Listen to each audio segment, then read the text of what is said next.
All right, sorry, I'm trying to get something sorted out on Instagram here. There we go. Lovely. Really appreciate it, Ronaldo. And thank you. I'm really glad that you've learned a lot and gotten a lot. I like to do this sort of stuff. So about KetoCon. The KetoCon that's the first time I've ever been there. But it was really cool. I've never been to any of these sorts of conventions before.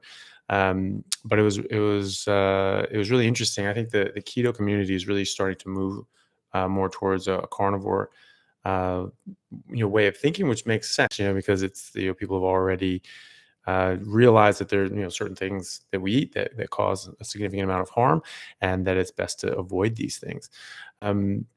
It's a next logical step to realize that there's more than one bad thing. Everyone thought that cholesterol was bad, so they stopped eating cholesterol, but that was wrong. And they got onto keto, where carbohydrates and sugar were bad, which it is, and they are.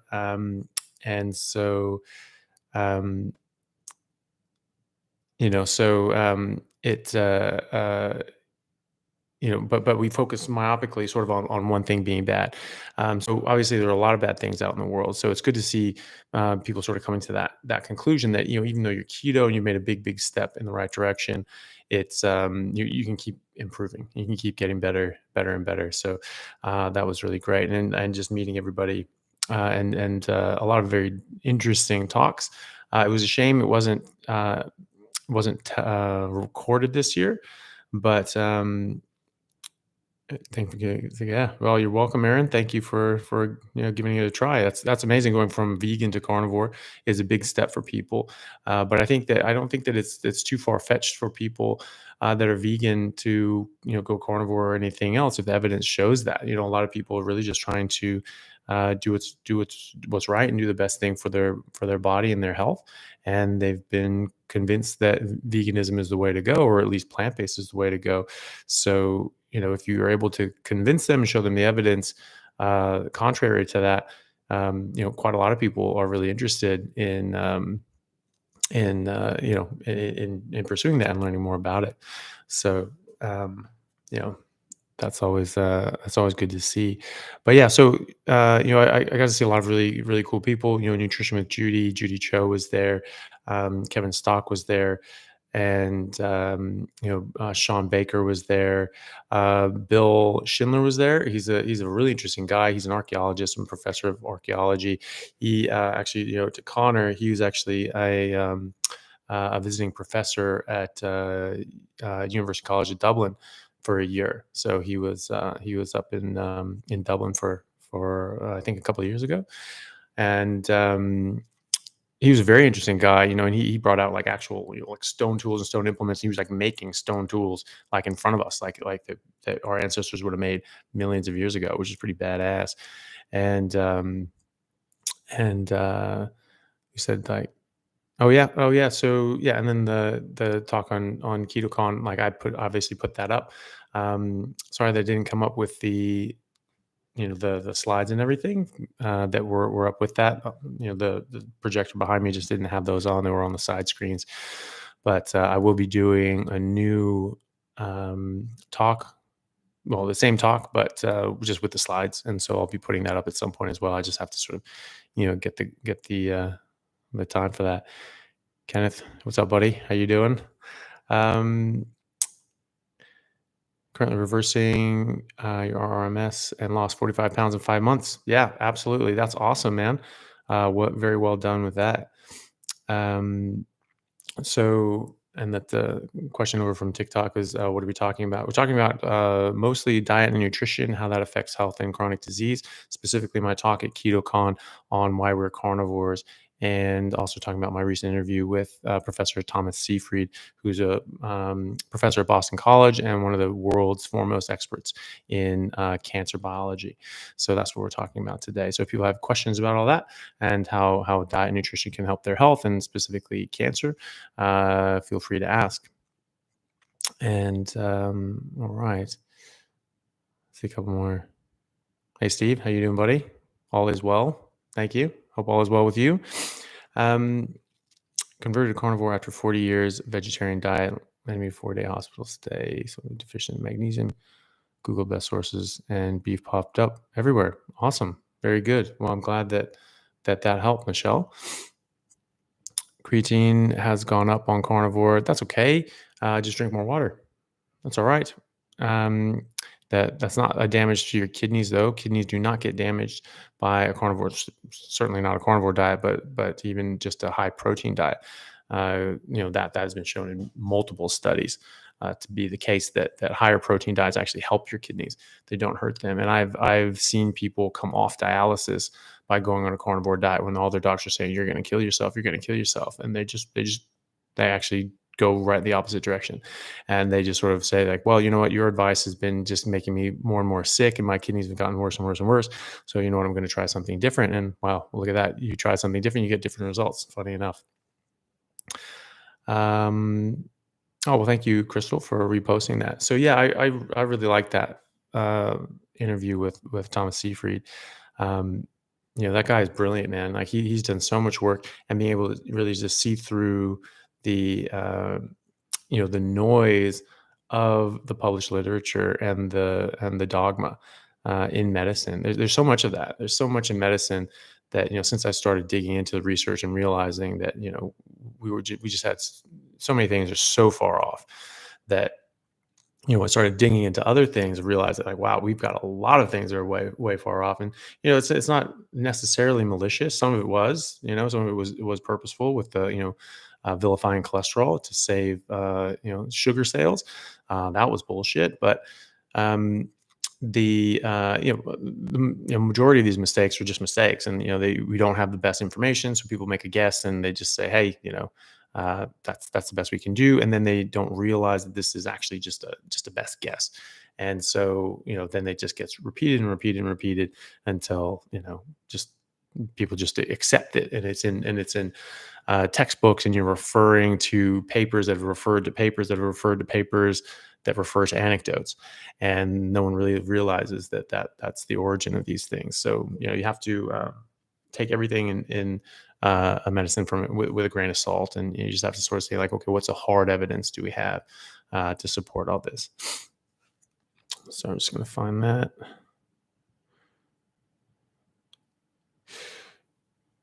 Saying that went carnivore after back surgery. That's probably a very good time to do that. Love the podcast, listening to every single one multiple times, and have shared with lots of friends and family. Well, thank you very much. I really appreciate that. I'm glad you have found it helpful. Great. Let's see. I've reached a podcast with Meat Mafia. Oh, well, good. Thank you so much. Yeah, I like that episode. That was I thought that was really well done. I thought they had very good questions, and I thought it went. I had a good flow to it. Some of these things, you find yourself sort of repeating a lot of the same thing, and that's because there's different audiences that maybe haven't heard your message, and so the people interviewing you are interested in sort of hearing that message. And so it's nice to when you do things like with the Meat Mafia or with Kelly Hogan or like Lily Kane and Judy Cho, and so many others where they really ask very novel questions and get out a much more interesting dynamic conversation. I thought that was a good one as well. I think that how very straightforward the carnivore information I provide is. And yeah, well, thank you. Yeah, I mean, I think it is something that's very doable. I think it's something that's very straightforward, can be very straightforward. If we make it complicated, it will be complicated, but you don't have to, and that's some of the beauty of the carnivore diet, is that, you can, you can just, it's like the easiest thing in the world. You know exactly what you can eat. You know exactly what you can't eat, right? It's very clear. So there's no some ambiguity. Oh, is this okay? Is that okay? It's just meat, water. That's it. Pretty simple. No plants, no sugar, nothing artificial. That goes for sauces, seasonings, and drinks as well, right?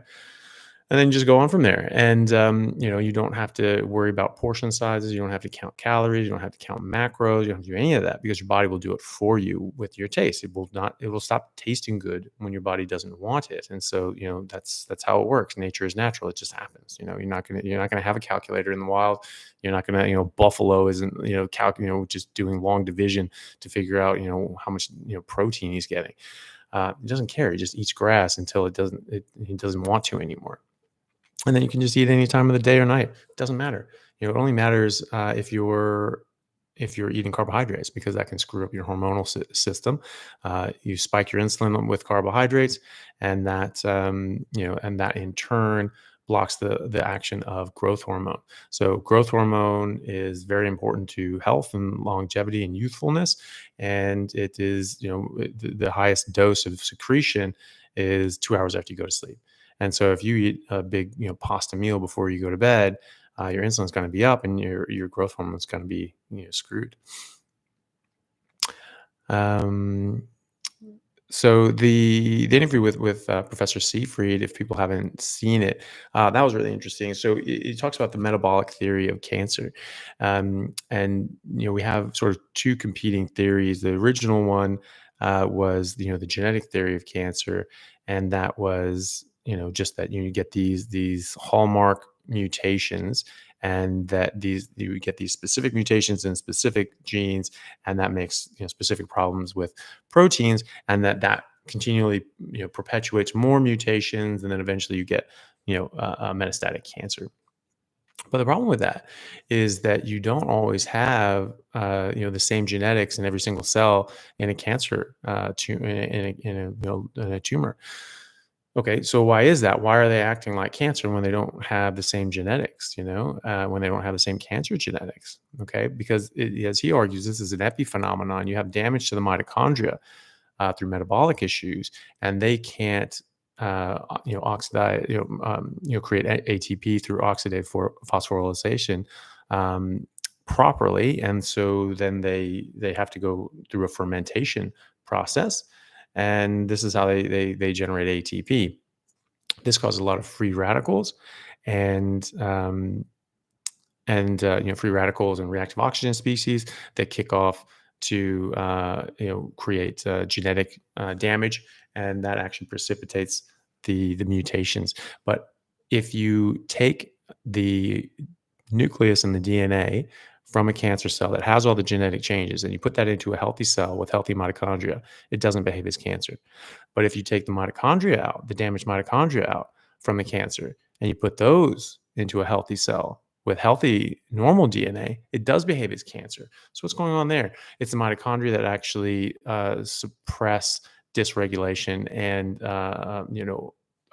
dysregulated growth, which is what cancer is. It's just growth out of control, and it can spread around your body and then just grows out of control, and that's the problem. It just gets into other tissue, and it starts growing and growing and growing, and those organs fail. And so it's actually a very bad thing.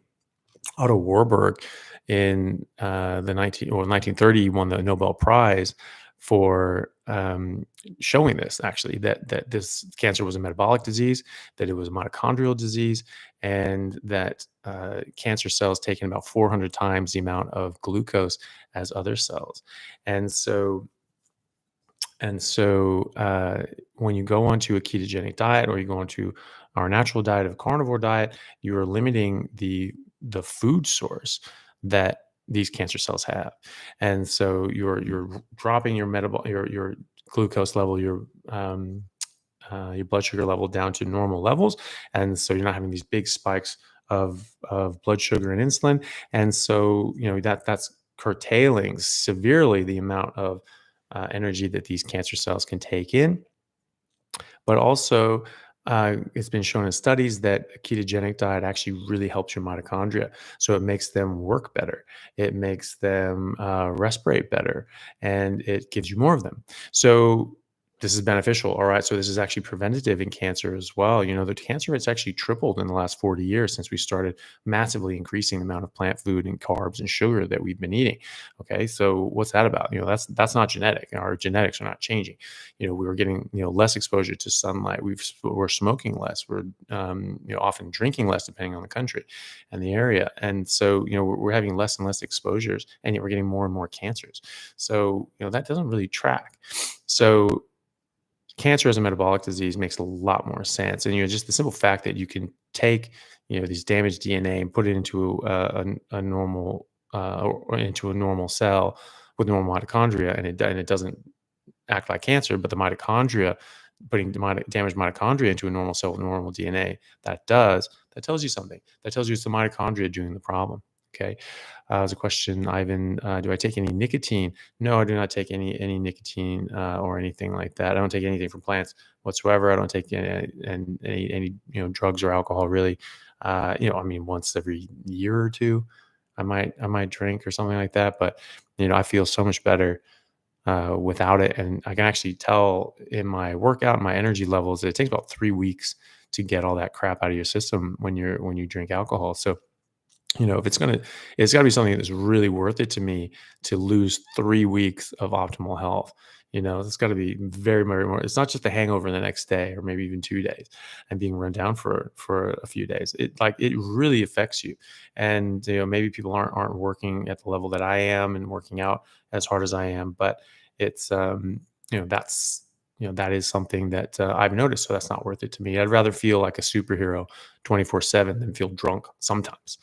Strong Sanders, hey, thank you so much. I really appreciate that. As a question, hey doc, Carnivore Joe here, been carnivore for 6-7 months now and lost 125 pounds. That's awesome. Absolutely fantastic. Wish I knew about this way of eating back before we lost my grandfather to brain cancer and my father 7 months later. So, oh, I'm so sorry. That is absolutely tragic. I'm really sorry to hear that. It's it is really tough, and I see this in the hospital now. I see people suffering from cancer, and even my patients with brain tumors. It's hard for me not to bring this up. I mean, I don't like shoving this down people's throats, and I don't like bringing it up when people don't necessarily want to hear it. And it's not the hospital policy, and so I can't exactly go around just saying, "Oh, by the way." But I do feel that it's unethical to not talk about it and tell people about it when they're in these situations. I just don't think I just can't not do that because it does help. I've seen it help. I've seen it help personally. And the studies are all very, very clear that when you go into a ketogenic diet, when you go into especially a carnivore diet, well, there's no studies with carnivore diet, but just a ketogenic diet, like Professor Seyfried has shown, this really helps. This really helps fight cancer. It starves them out, and it helps your body work better to fighting these things off. And some of the traditional treatments that we have, really harm our bodies. And he was actually showing that glutamine is another thing that cancer cells feed on. So this is why you want to take Dawn, which is a medication that sort of limits the glutamine action in your body, and this can help. This can help fight cancer. This can help your body fight cancer. It'll help starve them out along with the ketogenic diet. So when you're, I think I lost my train of thought, but it it is something that can really help people, going on a ketogenic diet and or even going on a carnivore diet. And there's like just studies to show that, that this really helps people, and this really helps, fight these things back. Like I say in the conversation, I have a friend of mine who is nearly 6 years deep with a GBM, which is like just the most aggressive form of brain cancer. Like it doesn't really get more aggressive than that. Like people have from time of diagnosis, the average life expectancy is 3 months. Okay, so this is big time problem, and that's without treatment. And so with treatment, with surgery, with chemo, with radiation, it's like 18 months. But as Seyfried showed, that was lost track of. What Seyfried showed is that actually, when you're doing radiation on these things, it actually pumps up the amount of glutamine that's in the area. So you're actually feeding the cancer cells. Now you're hurting it, you're harming it with the radiation, but you're also sort of giving it a leg back up, by dumping out all this glutamine. Now, maybe it's going to be very helpful if are taking these glutamine inhibitors, but they're not allowing us to use these things. They're not approving these for human use, which is bullshit. Because these have already been used for human use. I don't know why. I don't understand the idea there on why you would limit this sort of thing and say, oh, it's too dangerous. I was like, too dangerous as compared to chemo. Like that stuff kills people. So yeah, I really hope that this gets out more, and I will continue talking to people and telling them about it personally, and giving them information, showing them the studies, and letting them make their own decision. Sandra Jansen, thank you so much. I really appreciate that. Says, thank you so much for your work. I learned a lot. Since March, 99% carnivore. I only smoke tobacco still. Well, it's a lot better than other people. Is it now what smoking depletes from the body that I can supplement until I stop it? Well, I mean, the biggest thing is not that smoking just is depleting certain nutrients. I mean, I'm sure it is. I don't know exactly what they would be, but the problem is that, they have toxins, and these things are making, doing toxic things to your body. And so, that's harmful. I mean, nicotine itself causes direct damage to your arterial walls. So even like nicotine patch or nicotine gum, that will cause damage to your arterial walls, which, that's part of the process of developing heart disease and peripheral vascular disease. So that's really important. Now, if you're only eating carnivore and you're not damaging your cholesterol, and you're not involved in this big inflammatory process, that's going to be less of an issue. However, you're still damaging your arterial walls, you're still causing problems, and you're still sort of setting yourself up for problems and damage there. Also, the tobacco, how they flu cure it now. There's like formaldehyde and arsenic and all these different things in there. Like, there's a lot of bad stuff in there. So it would be good if you could quit that. Nicotine is obviously, it's addictive, but like any other addiction, you can get unaddicted, and it usually takes about 2 weeks, 2 weeks to get off the nicotine. So there is a light at the end of the tunnel. If you stopped all the plants and everything like that, you can do the same thing with nicotine. Sugar, getting rid of sugar and getting off the sugar addiction, that's harder than getting off nicotine. Getting off caffeine, that can be harder than getting off smoking. It's just that people enjoy smoking, they like it, and so, like, it's, you just have to make that decision. Like, I like feeling the way I do a lot more than I like the sensation of smoking or drinking. I just do. So that's the main thing. So if you just go cold turkey, just drop it. 2 weeks later, you won't have any nicotine addiction. After that, it'll just be habit. You'll just remember, I like doing this and I do this on these certain times. But habits can change too. And after 2 weeks, you'll be well on your way. So very well done. 99% carnivore, like that's awesome. You're doing your body a world of good. Getting that last thing off, I think, obviously that will help your health tremendously, but I don't know if how much it will help you, because like it will make a massive, massive difference. So give it a shot. Maybe just like go a month and see how you feel. You can always start smoking again. But like I would hope that you didn't. So give that a shot. Okay, so it says, any recommendations specifically for stage 4 colorectal? Yeah, I mean, yeah, 100%. You go strict carnivore, just meat and water. The idea that red meat causes bowel disease is just flat out wrong. It is just flat out wrong. It does not. And that was there was one epidemiological study that they cherry picked pieces of data. They were flawed and biased in a number of ways, and there was only barely a tiny little correlation increase, which is just not significant.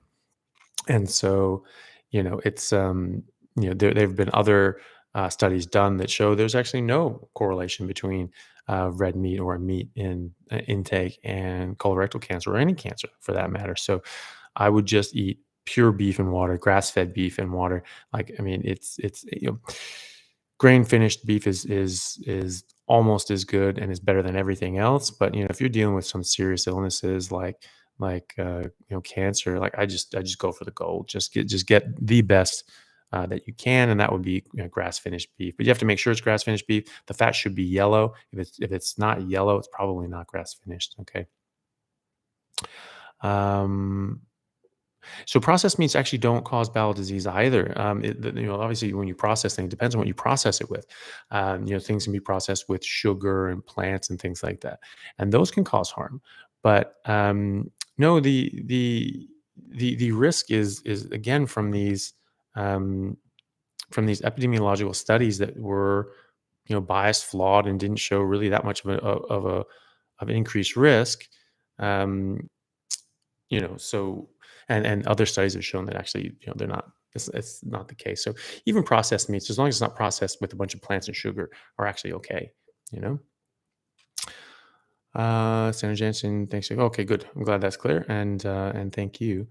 um so yeah, I mean that's sort of the crux of it, is the biggest, the biggest thing is that, if you don't eat what our bodies are not designed to eat, if you're eating an appropriate, biologically appropriate diet, then your body's going to be working better. Humans are carnivores. That's just the kind of animal that we are. I did a whole talk about that at KetoCon. I have that up on my YouTube channel that people can watch. Um, those are the facts, and so when you're dealing with something like cancer, you know, as I argue, like these things are not diseases per se. These are toxicities and malnutrition, where we're getting a toxic buildup of species inappropriate diet and a lack of species specific nutrition. So, namely, too many plants, not enough meat. Okay, and this is causing harm, and we see this manifest as diabetes, heart disease, cancer, autoimmune disorders, Alzheimer's, Parkinson's, even neurodevelopmental delays such as autism. All these things were very, very rare before the 1980s, certainly before the 1900s, and now they're the only things we treat, really. They're like 85% of what we treat in medicine, and that's very new.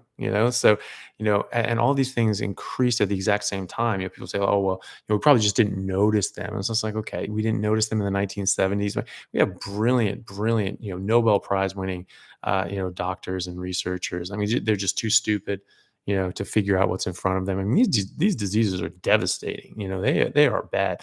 If you've never, I mean, that's coming from someone who has never met a kid with autism, never had a family member suffer from cancer, never had a parent or a grandparent die of Alzheimer's. So that's not really possible, that we just wouldn't have noticed these things in these vast numbers. These are devastating illnesses. Is that when I'm posting my? Yeah, so I post my interviews on YouTube. So my YouTube channel is just Anthony Chaffee, MD, and so my interview with Thomas Seyfried, Seyfried, is the most recent video I put up there. I highly encourage. I think that's probably the most important video I've done just ever. So um, I think that everybody. I hope that everyone will watch that, because I mean, cancer is just so devastating, and I think everybody has had at least one family member, someone they know, that has had to deal with this. I had a very good friend of mine that I played rugby with, who had sarcoma in his face, in his sinuses, and he was on these different medications that were just so harmful to his body that he just didn't want to deal with it. And one of them were just destroying his nerves, and they were just making him crippled. And he just said, look, I don't want to survive cancer to just be an invalid. I'm either going to do this and get through this with with my ability to have a more or less normal life, or I'm out. And unfortunately, he didn't make it. So this is something that is very important to me, and to, I think, obviously everyone. I don't think that there's anybody who would disagree that this is a horrible thing to go through. And so just making very simple changes. can save your life and can prevent you from having this problem in the first place. I think that's just the most important thing for people to know about. Um, and you don't have to just kill yourself with chemo and radiation. I mean, that can help. I'm not saying don't get those things. I'm saying do this too. And because chemo and radiation have absolutely been shown to prolong life, but they damage you severely. And there are people that are getting rid of these problems with just diet. I am not telling you to do that. I'm just telling you to add diet into it and think about what you are doing and make your own decisions, because this is your body, this is your disease, and you pay the consequences. All right. It's a really bad idea to let someone who pays no consequences and no price for being wrong to make the decisions. Okay. You're going to pay the price. You're going to face the consequences. You need to be the one making the decisions. Okay. So, yeah. So check out that interview. Um, Hiatus, hernia, and remedies for reflux, especially at night.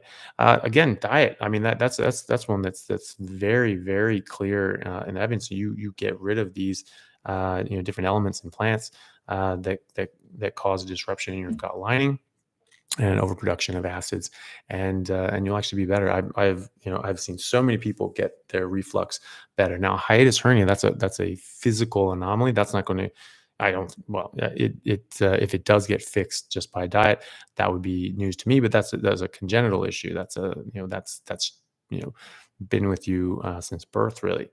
And so that's probably not going to fix regardless of your diet. But if you're developing, it's probably going to not develop that way if your mom is eating the right stuff and just eating meat, and you're eating that when you're growing up. But now that you have it, you're a bit more predisposed to reflux than other people, just because of the anatomical variance. So it's probably even more important for you to not eat these things that are going to trigger that. And those are all plants. Meat does not do this to you. Sorry guys, I'm trying to get through the questions, but they do sort of go by. So you don't have to put in a tip or anything like that, but it does help me see it. But feel free to just ask questions. I try to get to everything. Basically carnivore since 1998, 75 years old. Use super low exercise method, everything type plus. Yeah, awesome. That's the thing. This is good for any age, any person, any gender, anything. Like this is the proper human diet, as Dr. Barry says. This is how humans are supposed to live. This is the there is some diet that we've evolved to have, or we're created to have, whatever. We are biologically adapted to eat a specific diet. Okay. It is something. I argue that it's a carnivore diet, but it is something. There are no examples in nature of two members of the same species who have different optimal diets. Maybe some people can be less damaged, have more defenses towards some of these plant poisons and plant toxins. But that does not mean it's optimal for them. That doesn't mean that it's the best thing that they can have. So there is an optimal diet. Okay, it is something. All right. So I think all the best evidence shows that that's a carnivore diet. And so regardless of your age, regardless of your issue and your disease, that is the best thing for you to eat, and it will change your life dramatically. Um, so how long do I think that salted steaks on a rack in a fridge can last for? They tend to go very dark. Yeah, they can just go forever as long as they're not touching each other and getting points of moisture. Then they can just go. They can just last really, really indefinitely. They'll just dry out, and then they'll get more dry than you want to cook a steak. Um, but they'll just turn into beef jerky, basically. They'll just turn into like a brick of biltong or something like that, which is like, it's fine with me. It's just expensive to do that with ribeye, but it won't go bad if you've salted it and it's not touching. So if it's on a drying rack and it's sort of touching, yeah, it can sort of spoil where it's touching there. Less so with the salt, but it can still do that. So you need it to dry out. So you need that surface to dry and everything like that. And so, yeah, and it won't go bad. It'll just dry out, you know. Oh, sorry.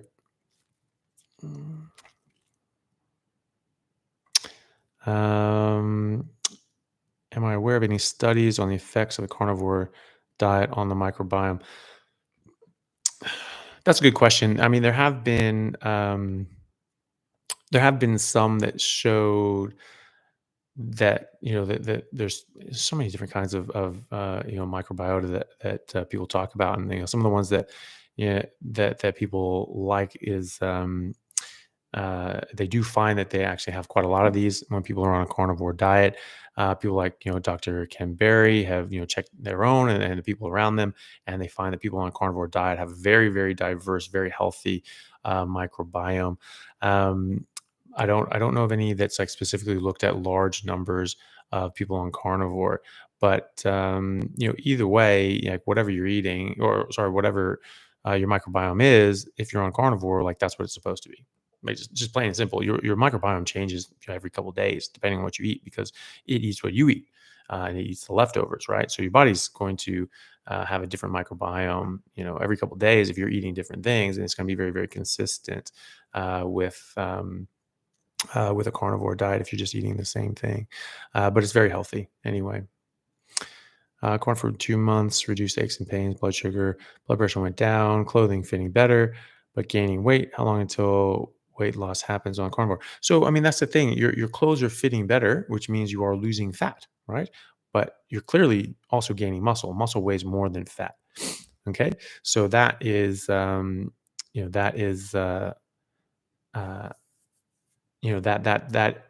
that can offset your gains on the scale. So try not to focus as much on the scale. Just focus on your health. Focus how you're feeling. Focus how you look.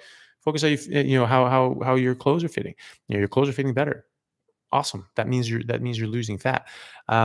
You'll hit a point at some point where you sort of stabilize with the muscle you're gaining, depending on how much you're working out. I mean, you could just continue to bulk up, and then if you sort of get steady with your muscle growth, and your fat is burning, then you'll start losing weight.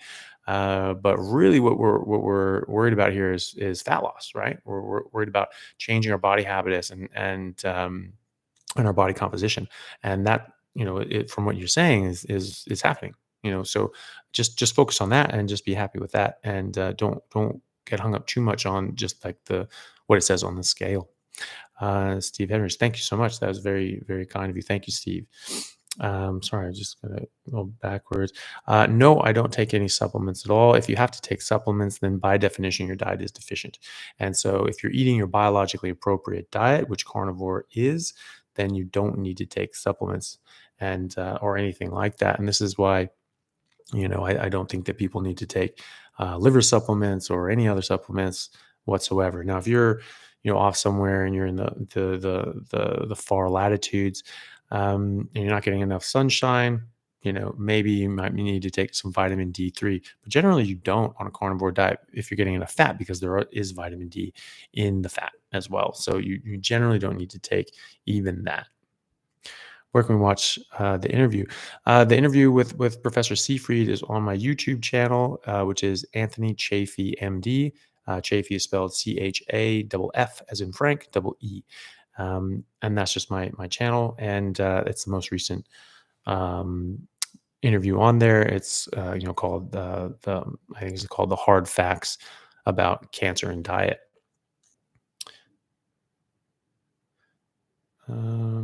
Dad diagnosed with cancer in January. Mom diagnosed in March. Jesus Christ, I'm so sorry. Um, I mean, there is such a thing as a point of no return, but I think it's still worth a shot. At least getting on a keto diet, if not a full carnivore diet, and just more meat and fat, and just no plant, no carbs and no sugar. These things feed cancer. They just do. And it may not be enough at this point, um, but it's obviously worth a shot. Okay, so hopefully they can, maybe you can show them that video with Professor Seyfried and myself, and maybe get them to give it a try. Hopefully it helps. What do I recommend for CML? That I would still recommend a carnivore diet. Any sort of cancer diet, any sort of cancer, any sort of anything, I would recommend at least keto, if not full carnivore, for cancer specifically, you need to limit the amount of sugar that's going into your body because this feeds your cancer cells. It's just, it's a little more complicated than that, but that's what it boils down to. You eat carbs and sugar, you'll be feeding the cancer. So try not to do that, and then just go high fat carnivore. That is absolutely the best way to go. Um, what can you do for a son that has a learning disability, and got bullied in school because of that? Yeah, that's tough, man. It depends on the learning disability, but especially when kids are young, this is the most important time to go on a carnivore diet, a high fat carnivore diet, because that's what your brain is made out of. Okay, so if you want to develop to your genetic potential, you need fat, you need cholesterol. Okay, and so your son is going to need this more than anyone else. And specifically, you want to get rid of these things that can offset and damage the development of their brain. Even autism, that's been shown. There's certain kinds of autism. There's different causes of autism. Autism is a development and formation of the neurons in the brain, so they don't work properly.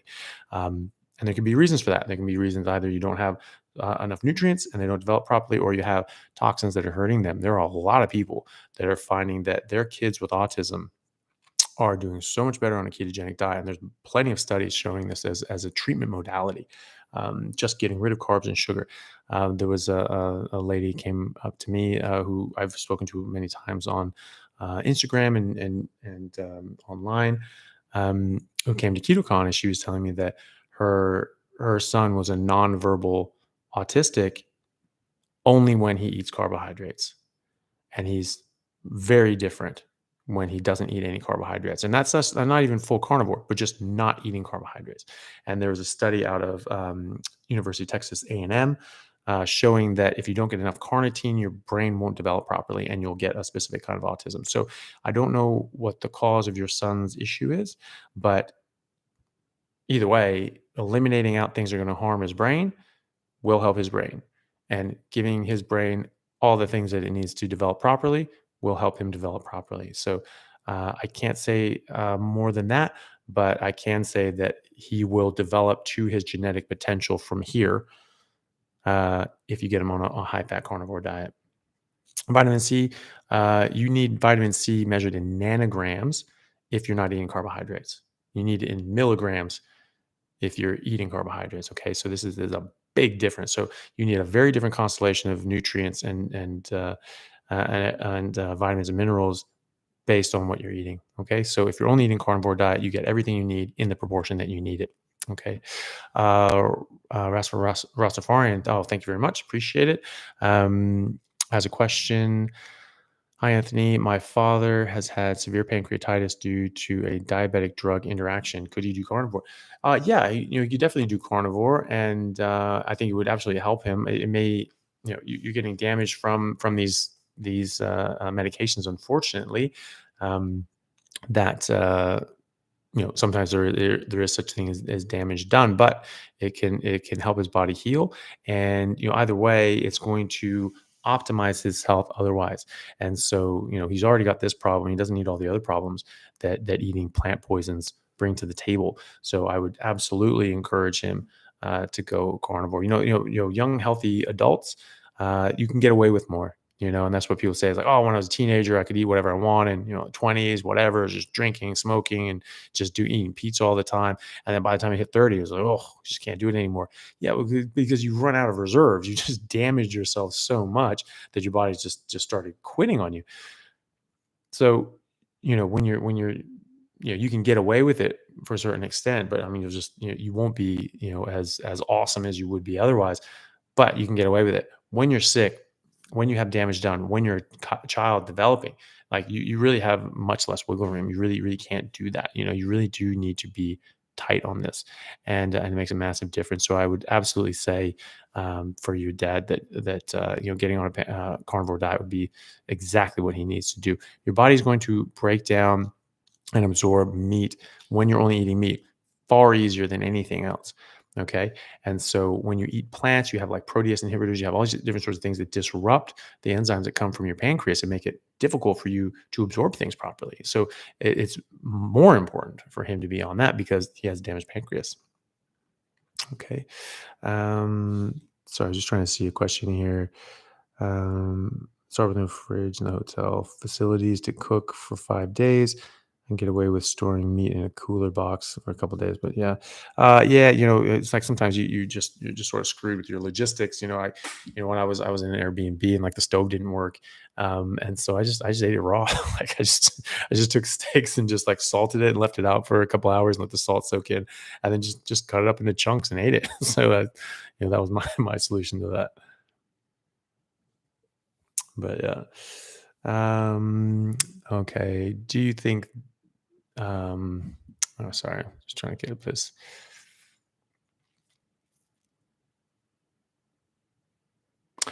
So where you send parents of pediatric patients for ketogenic diet information and support. I usually it depends. I don't deal with as much with pediatrics.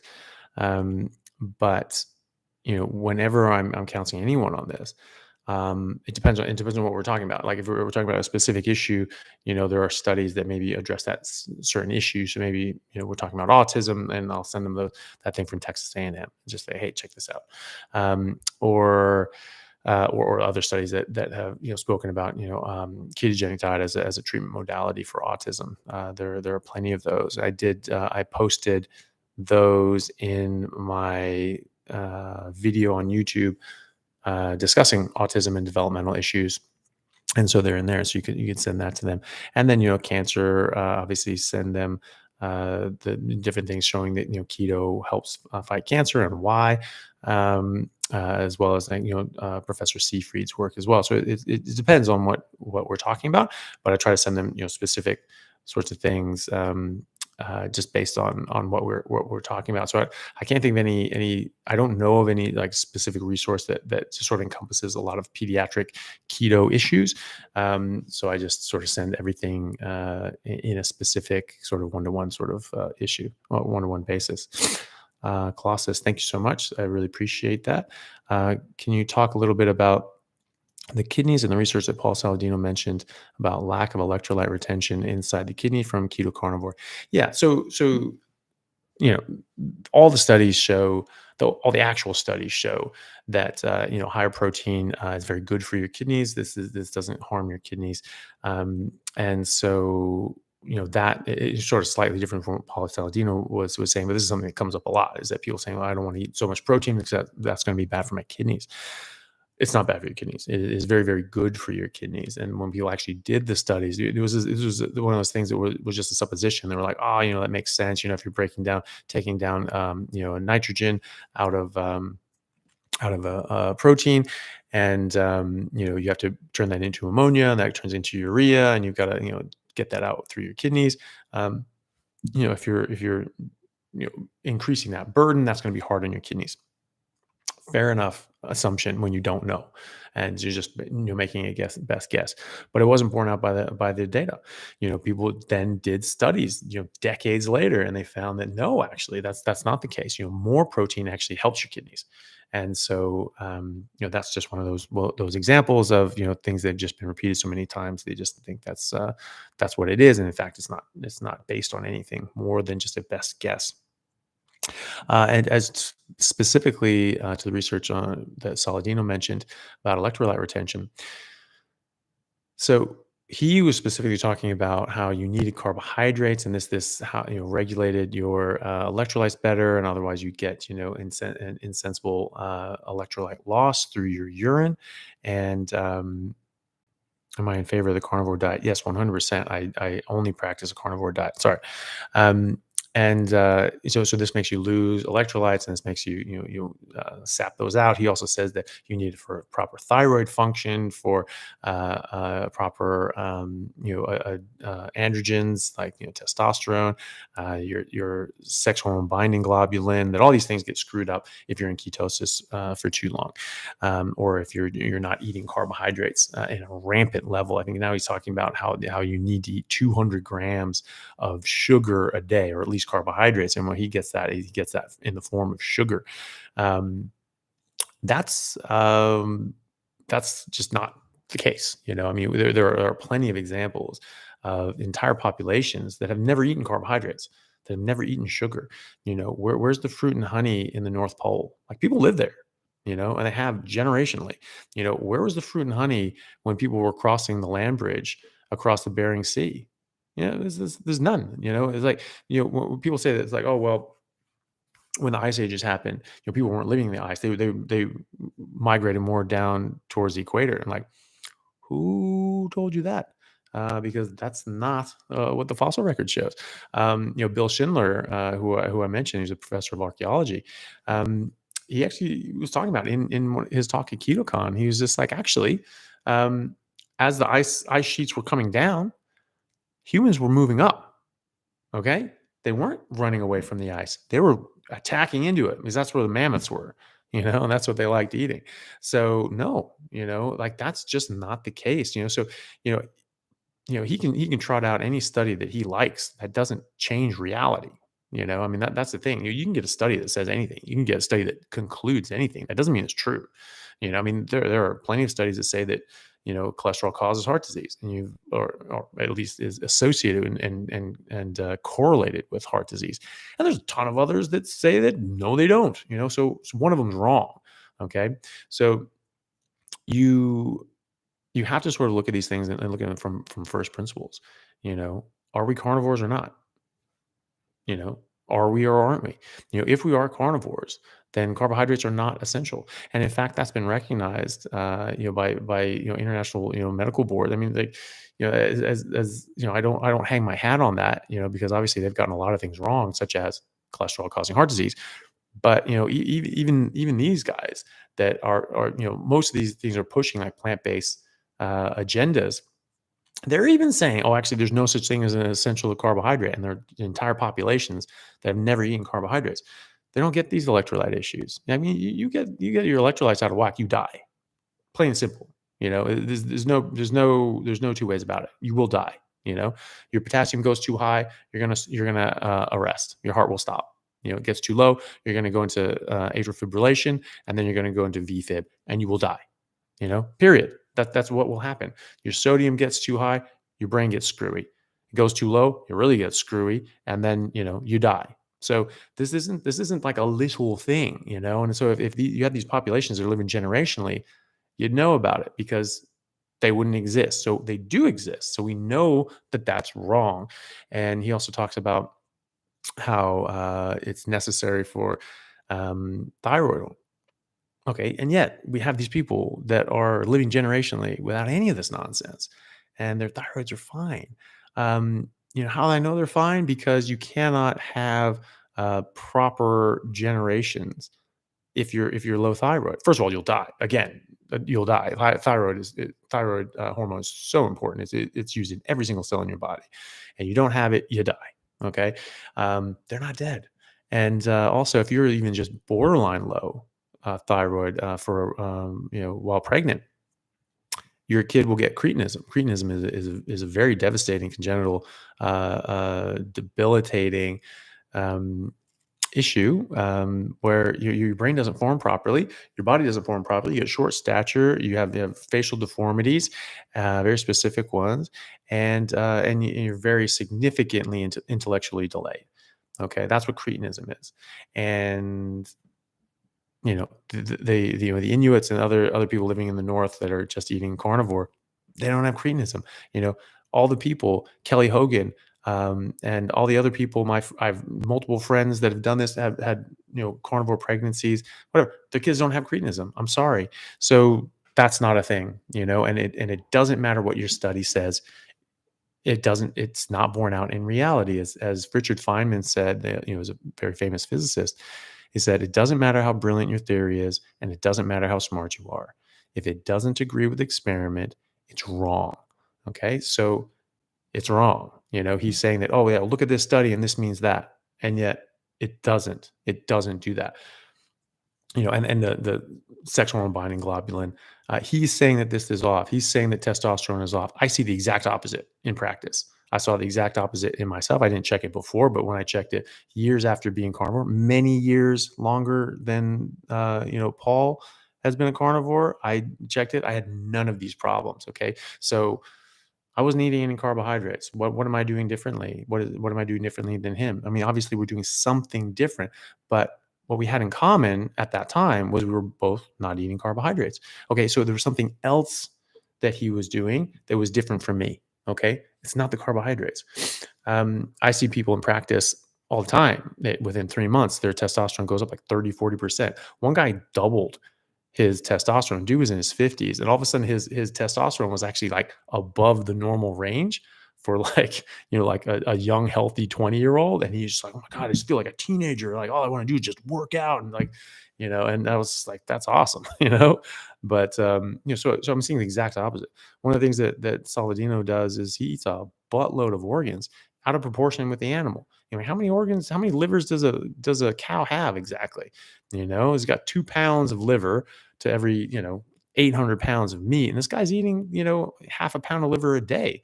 How is that possible? How is that possibly the right proportion of things? I don't begrudge him this. He's trying to do what's right for him. He's trying to figure this out, and that's fine. But I'm just saying, like, that doesn't line up. And you're having health problems that I'm not having, that the Inuit are not having. That a lot of people that do this long term and generationally are not having. So obviously, there's something else going on. So I was a bit long winded.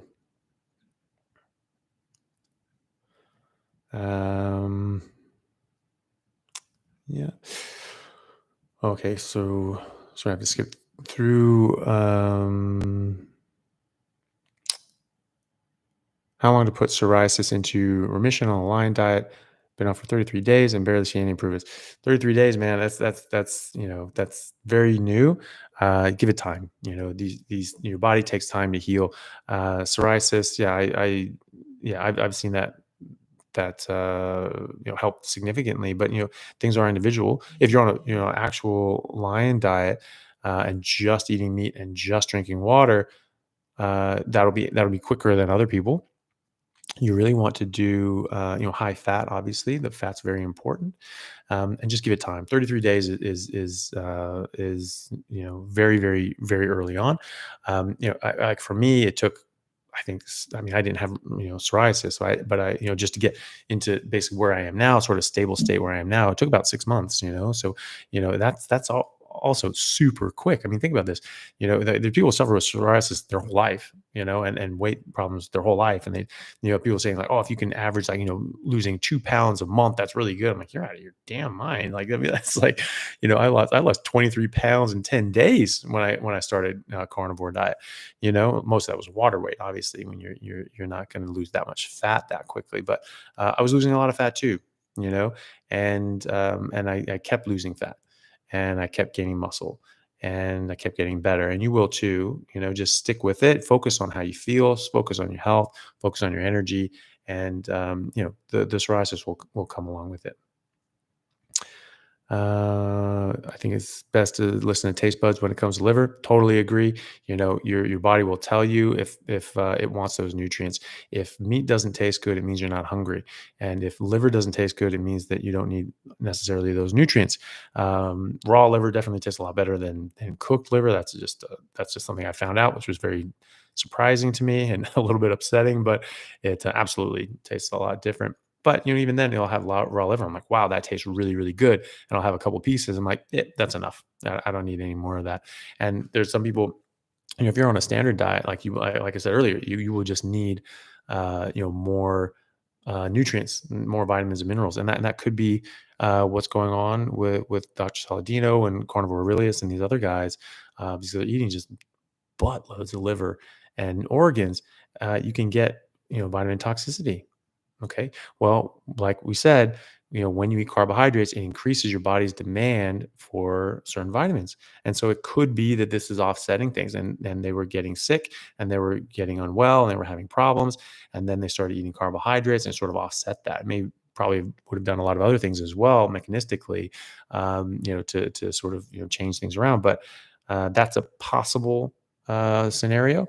Um, but I think that either way, there's something different that we're doing.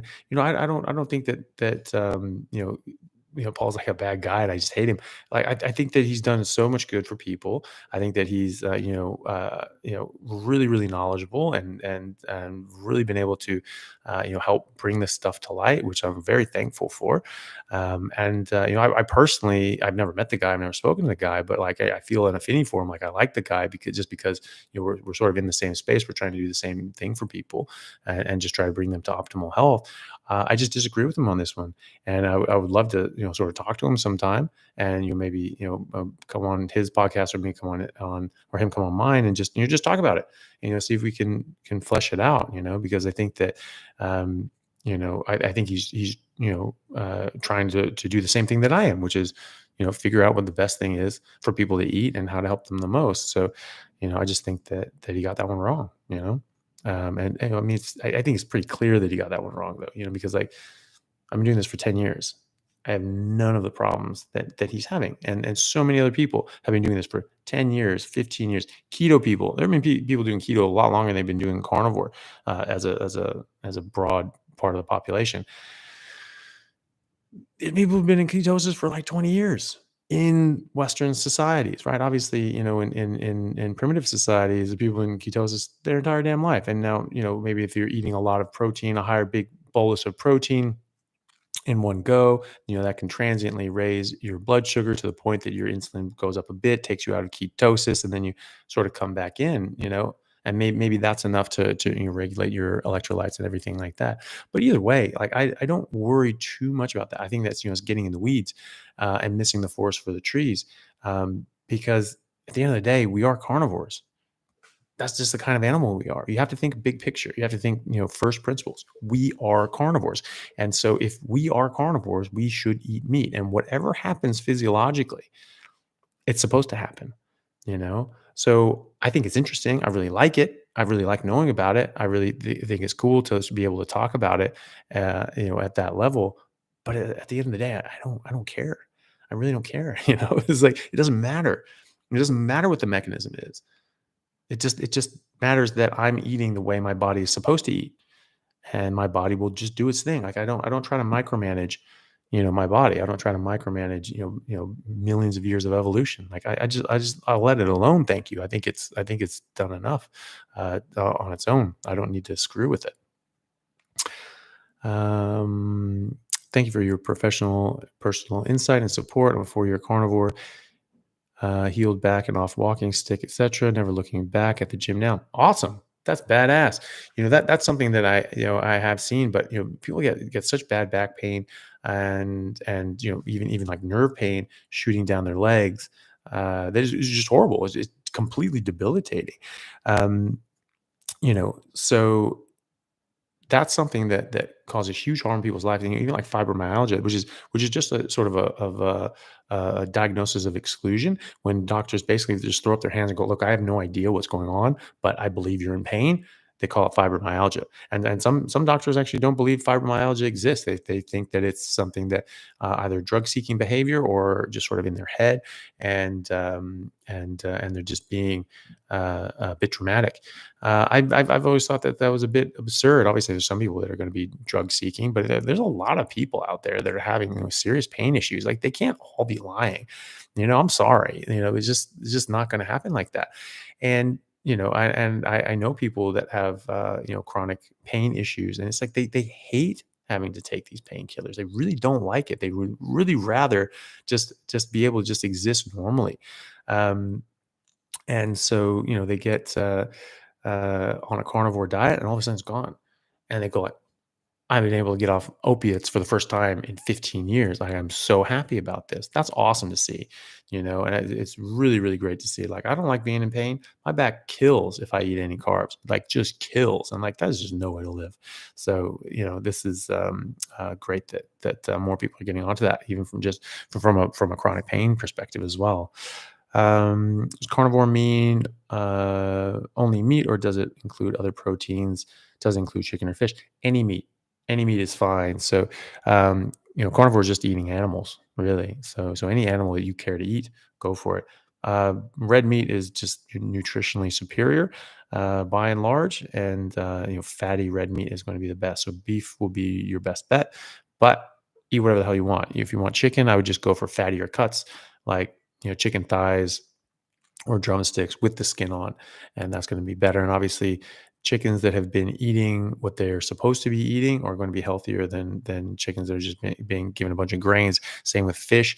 The nutritional nutrition and fat components of like farm raised versus wild caught salmon, night and day, night and day. So you need to be eating your natural diet just to get like the omega-3s that you need as well. And so you'll have a very different complement of omega-3s to omega-6s after about 3 months of feeding a cow just grains.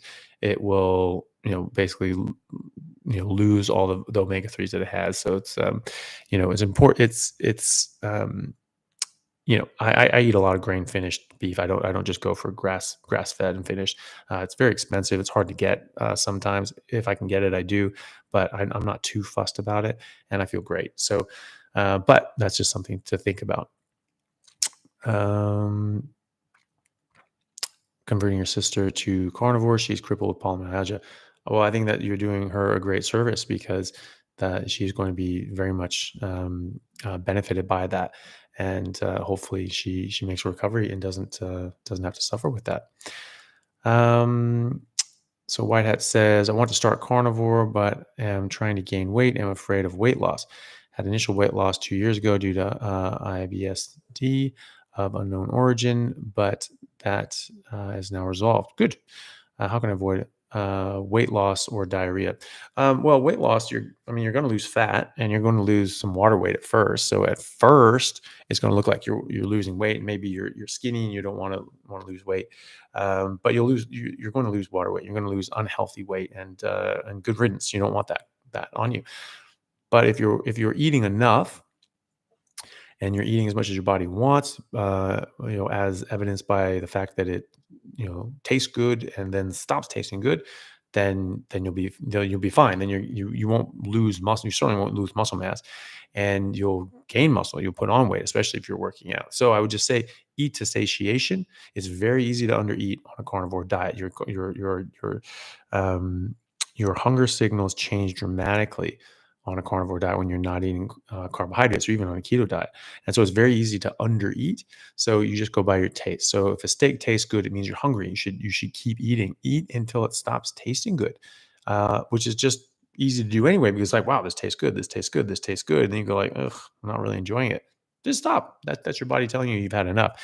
And so you won't lose unnecessary weight. You won't lose a bad amount of weight or healthy weight if you're eating enough. And so you'll lose fat, you'll lose water weight, especially in the first couple of weeks, but you'll stack on muscle and you'll keep healthy weight if you're eating enough. Okay, so just make sure you eat enough. Especially for IBD, IBS. That stuff just goes away when you stop eating plants. They just go away, and they don't come back unless you start eating that crap again, because like that stuff's poisoning you, and so if you start eating poison again, you're going to get poisoned again.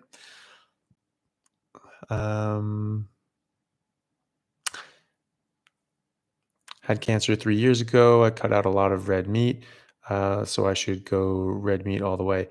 Yeah, I would think so. Red meat is very, very good for you. It does not cause cancer. It does not precipitate cancer. It does not feed cancer. Carbohydrates do. Sugar does.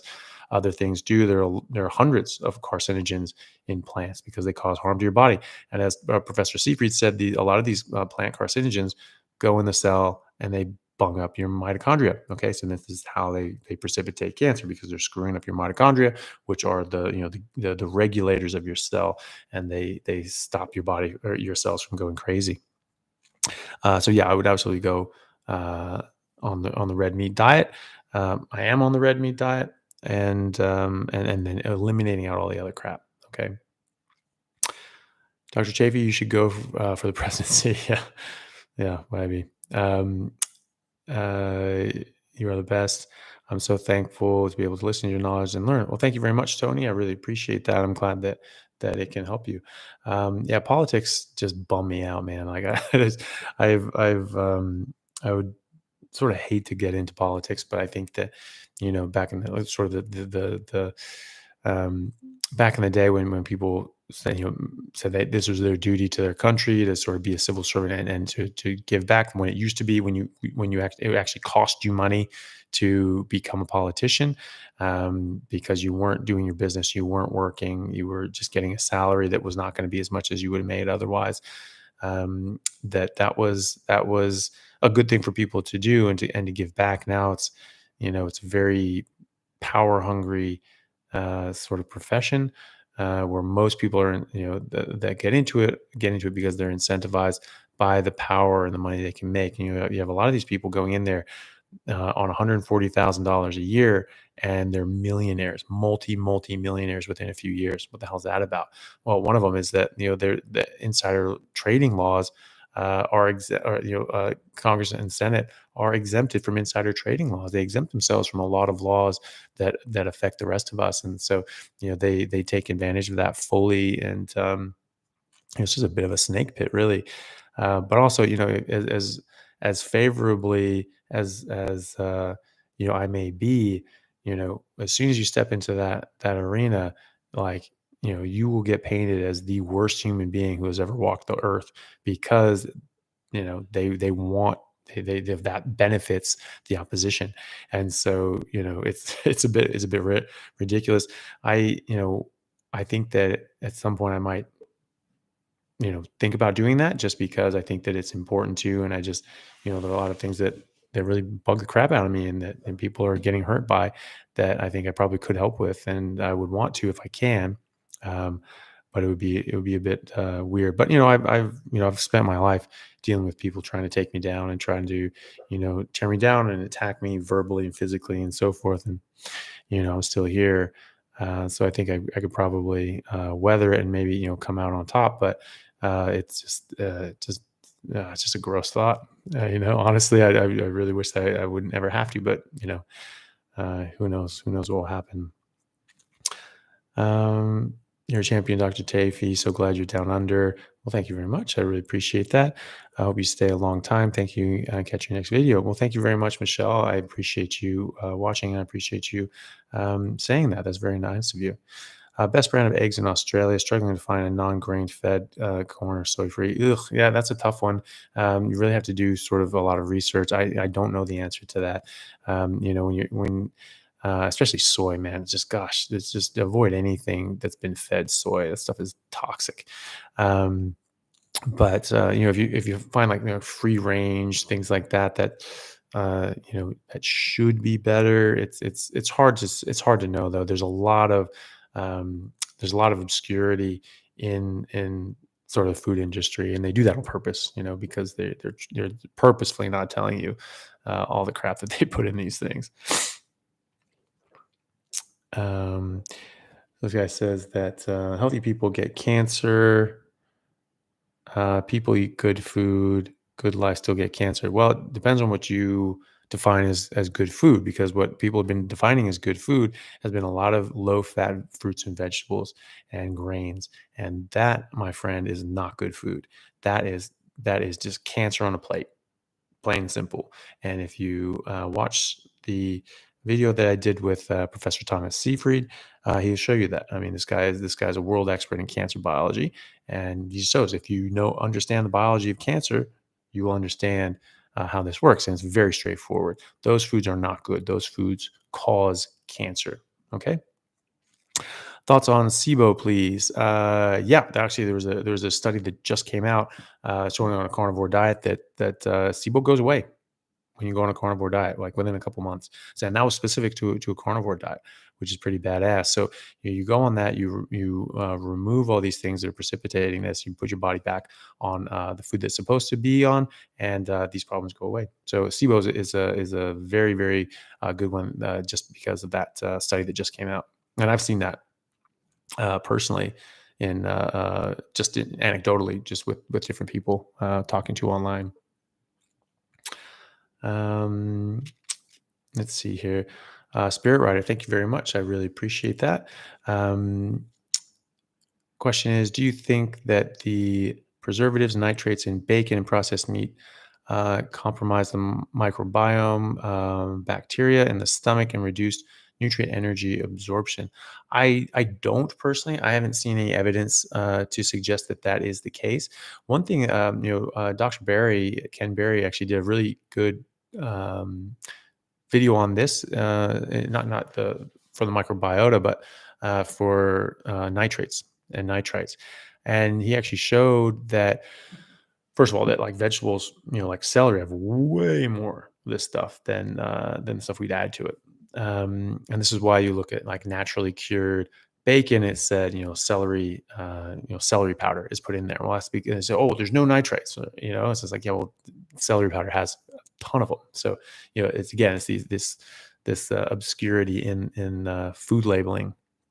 But your saliva has like hundreds and hundreds of times the amount of nitrates that you would get in a normal helping of bacon, hundreds of times.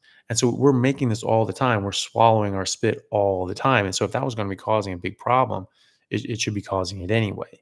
So this is another thing where the studies like just really didn't provide very um, good support for their conclusion. They just sort of went like, oh yeah, look, you give these animals like 50,000 times or 30,000 times the amount of nitrates that you would ever get in a serving of bacon or whatever, and oh look, there's a problem there. Yeah, well, I bet there is. If you drink 50 gallons of water in a day, it'll cause your cells to die. So and you'll die. So yeah, too much of anything is going to be a problem. But that doesn't mean that sort of a lower amount is actually harmful at all. And again, we make it in our saliva, so it's a drop in the bucket when we sort of get this stuff in preserved meats. Let's see. Would I recommend a carnivore diet for someone who's diagnosed with Hodgkin's lymphoma? Absolutely, 100%. Anyone that's suffering from cancer, I think this is absolutely vital that they go on, a proper biologically appropriate diet that excludes carbohydrates and sugar and obviously alcohol and things like that. Um, so bad for you. I mean, it's so bad for cancer. These things feed cancer. They just feed cancer. Carbohydrates and sugar feed cancer. Plain and simple. So, it may not be that this can cure it, but it will absolutely help your body fight it off, and it will help, curtail the rampant growth and aggressive nature of these cancers, because you simply will be, simply won't have the same amount of energy that it has that it wants. So, it's a very, very, very very good way of helping your body fight off cancer. So yes, I would absolutely go with a carnivore diet on Hodgkin's lymphoma, or at the very, very least, a ketogenic diet. But yes, a carnivore diet is going to be better. I say that 5%, the last 5%, from 95 to 100% carnivore, are a big difference when it comes to results. Can I elaborate, please? Yeah. So, like a little bit goes a long way, So if you eat just a small amount of carbohydrates, this is going to raise your insulin, which is going to box your biochemistry, right? So it's going to change your metabolism from a fat burning metabolism to a fat storage metabolism. It's going to do a lot of other things as well, but just a little bit of carbohydrates will do that. More carbohydrates will, continue the process and will keep your insulin up longer, but you've already derailed your metabolic system. you've already screwed your biochemistry. Okay, so you're just sort of adding to it. If you sprinkle a bit of sand into watch gears, your watch is screwed. You pour a lot more sand in there, well, it's still screwed, but it was already screwed.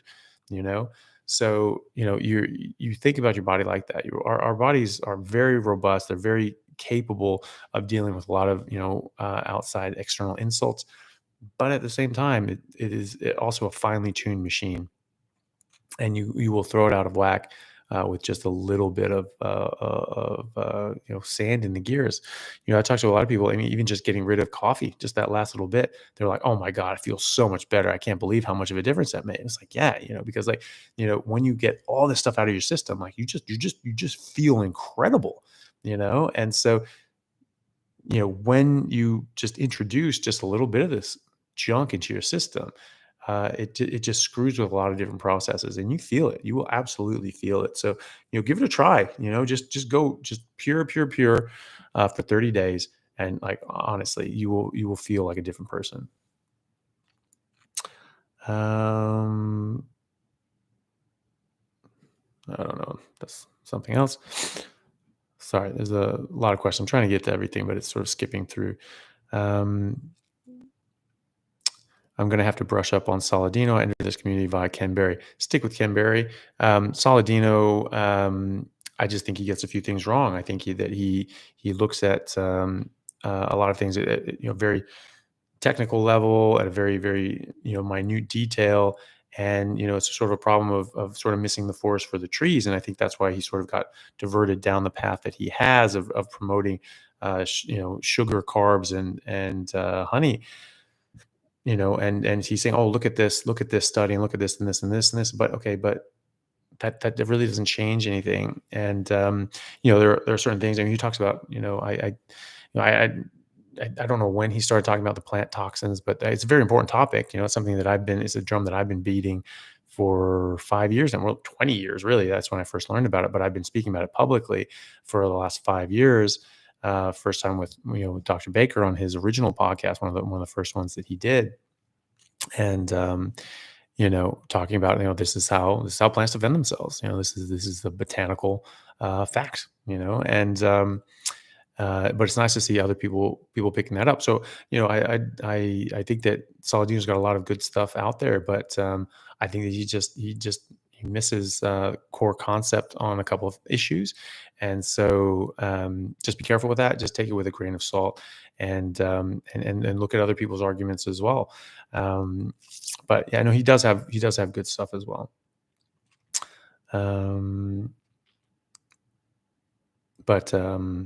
Sorry, just reading a couple of these things.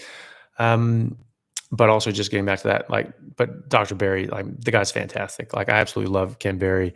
He was doing paleo for a while and keto for a while, and now he's gone full on carnivore and really espouses that and shows why. So a lot of it, he has tons of videos. A lot of them talk about more of a keto approach, and that's totally fine. And it's it's evidence based, and but it's evidence based as compared to like a standard American diet. And even he's come around to saying, hey, carnivore is even better now. But yeah, Dr. Berry, I keep going with Dr. Berry. I think I can't say enough good things about him. I think the guy's absolutely fantastic. Let me see. Sorry.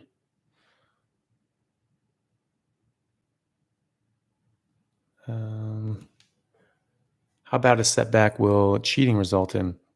Depends on how much you cheat. It depends on how often you cheat. It depends on what you cheat with. If you're going to be, eating carbohydrates and sugar, then obviously that's going to, just get you carb addicted. Again, you're going to screw your metabolism for at least 24 hours with the insulin spike. And you'll just feel kind of crappy. And it's easier to get back into that rut and just keep eating carbs, because you're going to eat carbs and it's going to give you a bump, and then you're going to feel like crap.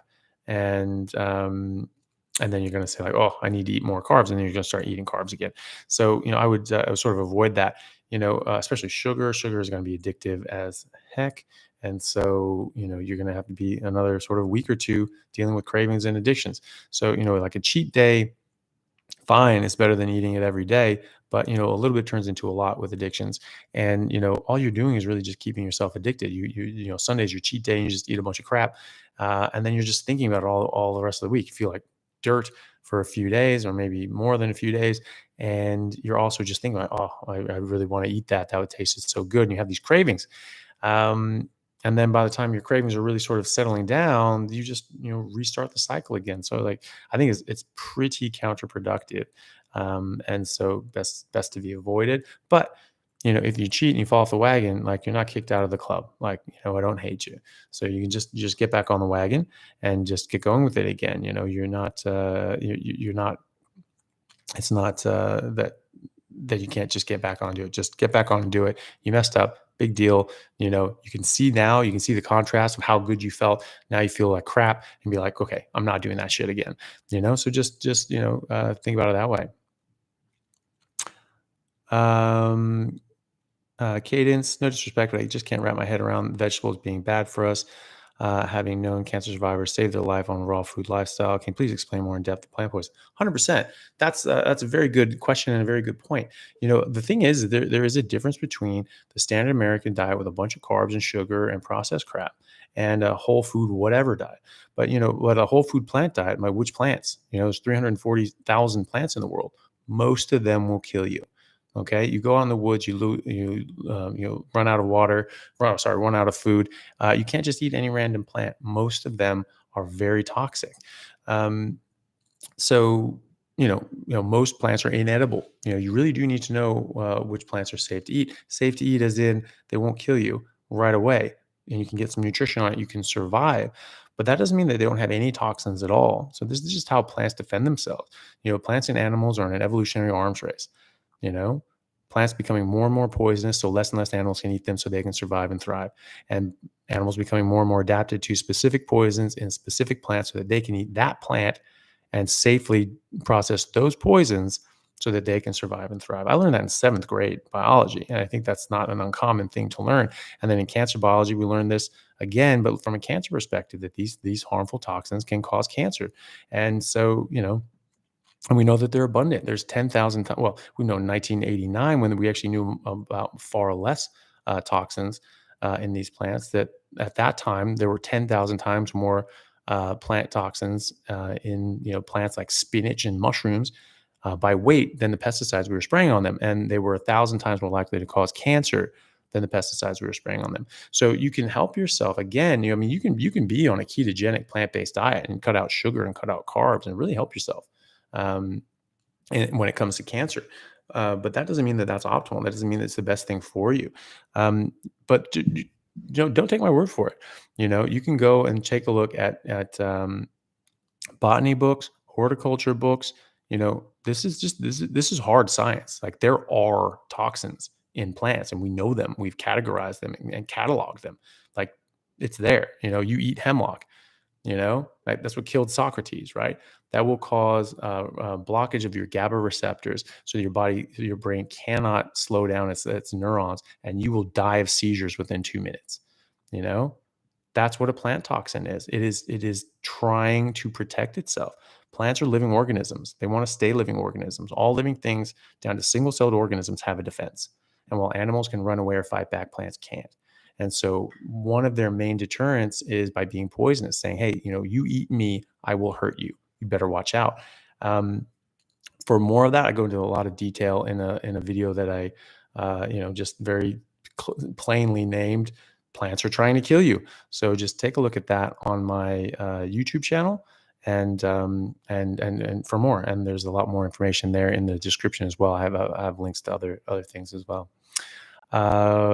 Dan M, thank you so much, Dan. I appreciate it. Says that Dr. Chaffee, how does ox bile work? I don't have a gallbladder. Ox bile is just you're taking in bile that's derived from oxen, and that emulsifies the fat that you eat, and that helps your body absorb it. You still will make bile without a gallbladder, so you don't actually need to take ox bile. You don't have to. So you'll keep making it. Your liver will just steadily drip this stuff out, and you will continue to absorb fat that way. The thing is that obviously the gallbladder stores it for a while, so you have like a lot of it, and sometimes concentrated form, so you can absorb a lot of fat at the same time. So you just may have to split up your meals, which is fine. You just recognize how you do that.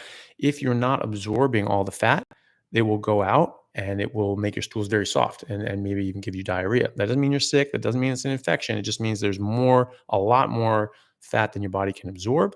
And so you're just going to excrete that. Um, and so if that's your case, you can just eat a bit less and just sort of split up your meals throughout the day. But some people do form what's called a pseudo gallbladder, which is sort of an outpouching on the common bile duct. Basically, acts like a gallbladder. So you can still again store bile and then excrete this stuff out when you eat a big meal. So there are many people without gallbladders that can still eat once a day, just some big steak once a day. So just see how you go. You don't need to eat ox bile though. If you are in the category of needing to um, needing to split up your meals throughout the day, that's fine. Maybe you're at like some big, banquet, or you go to like like a buffet, like a casino, like a lobster buffet or something like that.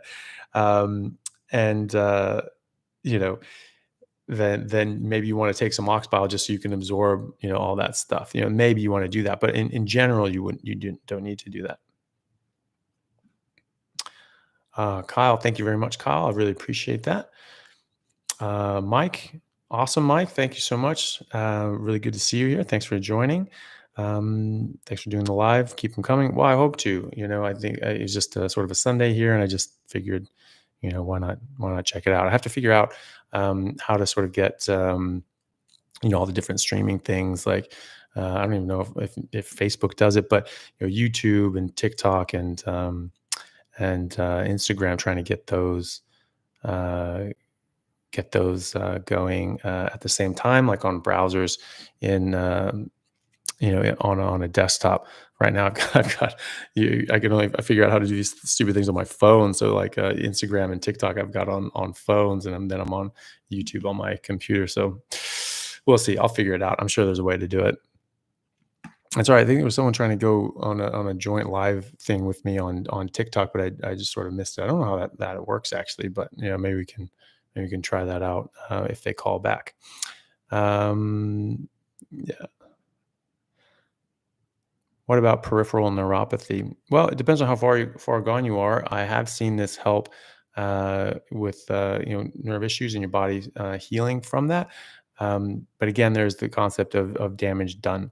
So it could be that you can damage your nerves to the point that they don't come back. But it's always worth a try. And there's a bunch of other reasons why this is beneficial, and you can benefit greatly from that in other ways as well. So it's always worth it. Kyle, thank you so much. I appreciate that. Kyle says, my sister says she gets reflux or a feeling she can't swallow when eating meat. Any idea what cause could be? Um, well, things are processed differently in your body depending on what you're eating. If you're only eating meat, your body processes these things very, very differently um, than other things. Graham, thank you so much, Graham. That's very, very generous. Thank you. Um, and so, the thing is that, is she eating meat with other things as well? Is that, contributing to the problem, and she can't swallow meat? That more sounds like a conditioned response that she's been told her whole life by everyone around her that she trusts that meat's bad for her and that it's going to cause cancer. It's going to make her fat. Women and girls, especially, listen to that a lot more. Guys are usually more, reckless, and they say like, screw that. I'm just going to do what I want. Women tend to be much more sensible and think about things and be like, well, if that's bad for me, if that makes me fat, then I don't want to do that. And unfortunately, we've just been lied to. And so it's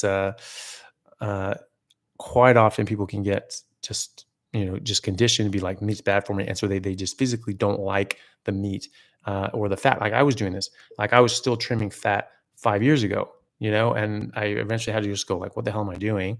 I trust the data, I trust the research, and I trust the evidence. Like, fat's good for me. Eat the damn fat.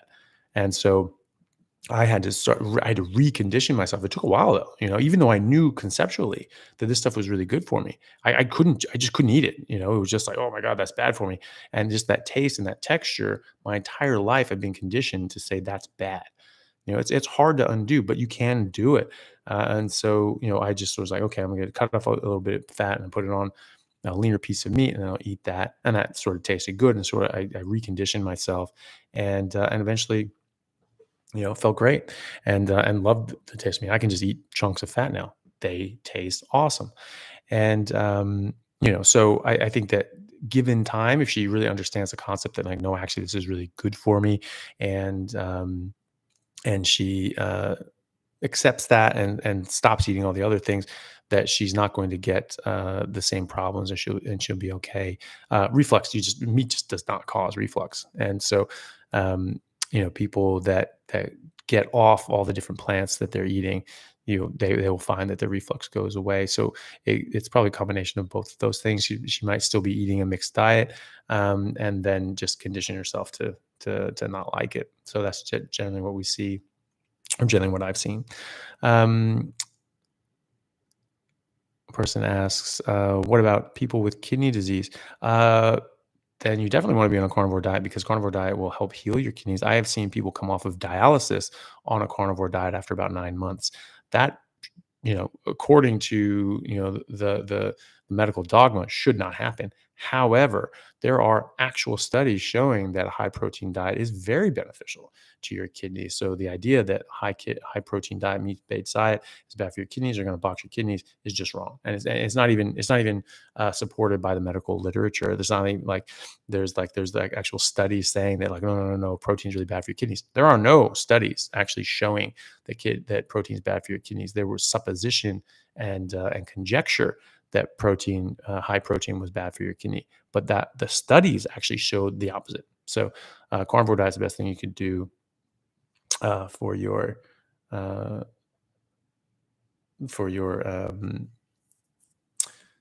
oh shoot. Okay, well, I lost that one too. So I think there's people who are asking to go join live on TikTok. I've never done that before.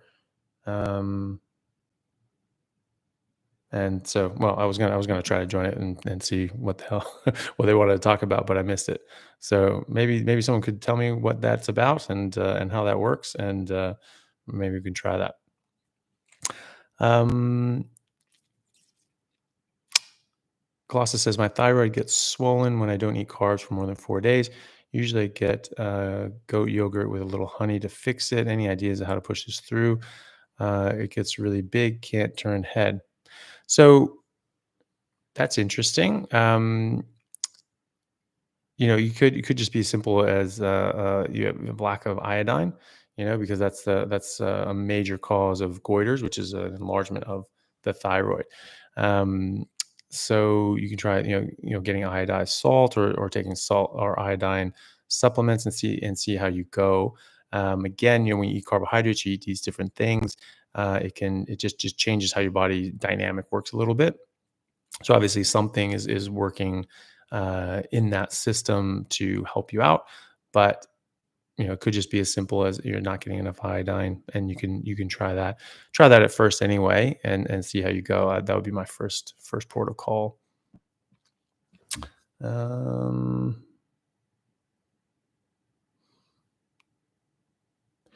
how about eating high caloric intake, shortening your telomeres, resulting in a shortened lifespan? Well, if you're eating an overabundance of them, maybe, but when you're eating a carnivore diet, you won't. So you actually eat less. You will eat less on a carnivore diet, because you can actually listen to your hunger signals.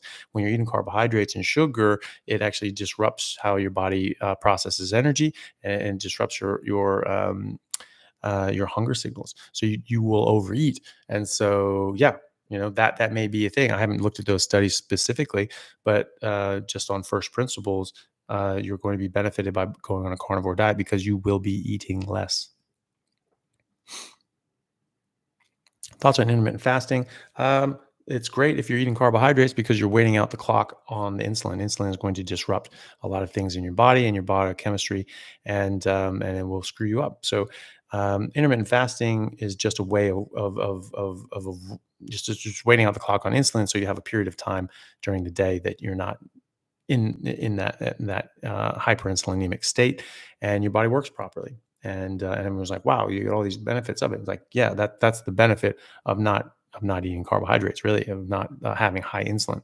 So it is great if you're eating a mixed diet, if you're eating a bunch of carbs, but you don't need to do it if you're on a carnivore diet. You will probably naturally eat like once or twice a day, um, but you know, because you're eating high density nutrition, you don't need to eat as much or as often, so that's fine. But it's not that you're depriving yourself of energy and nutrition. Like, if I want to eat 3 times a day, or sort of snack, I can't get a big meal and just want to eat a little bit, like I will. It doesn't matter. But yeah, you don't need to do it if you're not eating carbs and things like that. Um, So Kyle, thank you very much, Kyle. Is tallow better than butter? I can salt, or can I salt too much? I really like salt, but recently heard someone say oversalting could cause overeating and drinking. Well, oversalting, sure, but it doesn't sound like you're oversalting because you're enjoying the taste of salt. So if you salt to taste, then by definition you're not oversalting. Now you can force feed yourself and eat stuff that tastes really salty and gross, and that can cause problems. But otherwise, no, you'll be fine. So just salt to taste. There are some people actually that just don't salt at all, and they do fine. They do really well. And long-term carnivores that don't salt at all, and that's fine. That's great.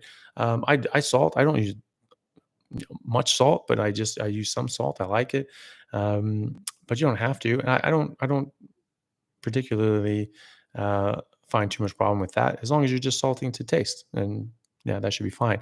Tallow better than butter? Yeah, probably. So tallow is just the rendered fat from beef, and if you're getting grass fed beef tallow, that's going to have tons and tons of nutrients.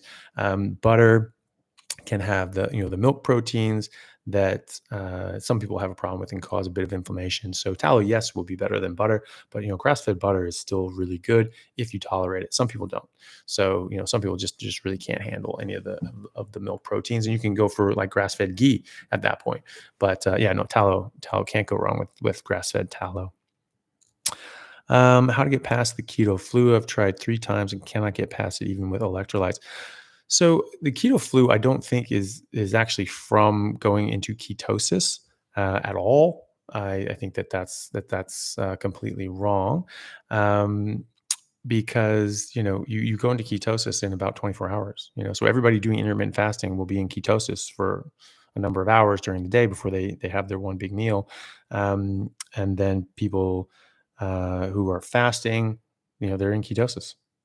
Like that's it. And so we don't have people during Ramadan or Lent where people are fasting. They're not getting the keto flu really like that. So it's not from going into ketosis, but what I think it is probably withdrawals. Like what you're withdrawing from sugar, from carbohydrates.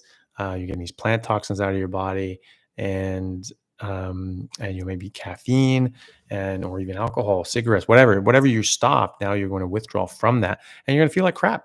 Like that's what it is. And so if you've been eating a lot of that stuff and you stopped it, now you're just going to withdraw. But withdrawals end. They end in a week or so. So maybe 2 at the most, and then you're done. So I would I would just focus on that, and just focus on the fact that this will end, and you're doing the right thing for your body, and just it'll pass. It'll pass. I mean, maybe it takes a couple weeks, but it will pass. Okay. Um, so Mike says, Sue and Dr. Saladino is now saying keto is harmful. Totally lost his marbles. Need to rename his book the sugar the sugar for code. 100%. I mean, he's not even carnivore anymore. He's not even meat based even anymore, animal based anymore, because he's getting like 200 to 400 grams of sugar a day, grams of sugar a day. So that's 800 to 1600 calories from just sugar. I mean, how I mean, we're not hummingbirds. Like that's not what we're supposed to be eating and getting the majority of our nutrition from. That's just wrong. It's just wrong. Hyperlock says, for people that can't eat meat only, what would be less harmful to eat, vegetables or fruit? Depends on the vegetable. Obviously, depends on the fruit. Most fruit will still kill you. Actually, most fruits are still inedible. Think of all the berries. Don't eat the red berries. Those will kill you. Fruit, sugary fruit, I definitely wouldn't do. Vegetables, probably some vegetables, like the non-nightshade vegetables, I think would be less harmful than fruit because you just don't want sugar. Sugar is just harmful. So you don't want carbs, don't want sugar. So get a non-carbohydrate, non-sugar, non-nightshade vegetable, and try not to eat as much of it as you can because you're going to eat. You can build these things up, right? So your body can process toxins to a certain degree. But if you're just eating the same toxin day after day after day, it will just build up. Okay. So if you're just eating just buttloads of spinach, that's going to build up, especially with like oxalates and things like that. So if you mix it up and you're sort of eating different things, your body will process that better, But I would definitely, first and foremost, just get rid of all sugar in all forms and all carbs, all of it. Okay. Then get rid of all nightshades, potatoes, tomatoes, eggplants, peppers, gone. And then, you can start working down the list. And then if you're going to keep eating these vegetables, vary them. Okay. Do not be eating the same vegetable every day, and certainly not every meal. And make fatty meat your staple. Just eat a lot of that. If you want some of these other things, fine, but I would do it in that way. I've noticed that if I cheat and have a few carbs, I get trouble with a regular heartbeat. Is that because of insulin? Well, it could be from all sorts of different things, depending on what you eat. But you're basically just screwing with your body chemistry, and your body's not happy with it. So you should listen to that. Your body's saying, cut it out. So you cut it out. All right. Thoughts on the paleo diet, please? Well, the real paleo diet I love because the real paleo diet is a carnivore diet. The commercially propagated paleo diet is working in the right direction and the concept is right. We should be eating to our genetics as Paleolithic man ate, tens of thousands of years ago, hundreds of thousands of years ago. 100% on board with that. The problem is that what people are calling paleo is not.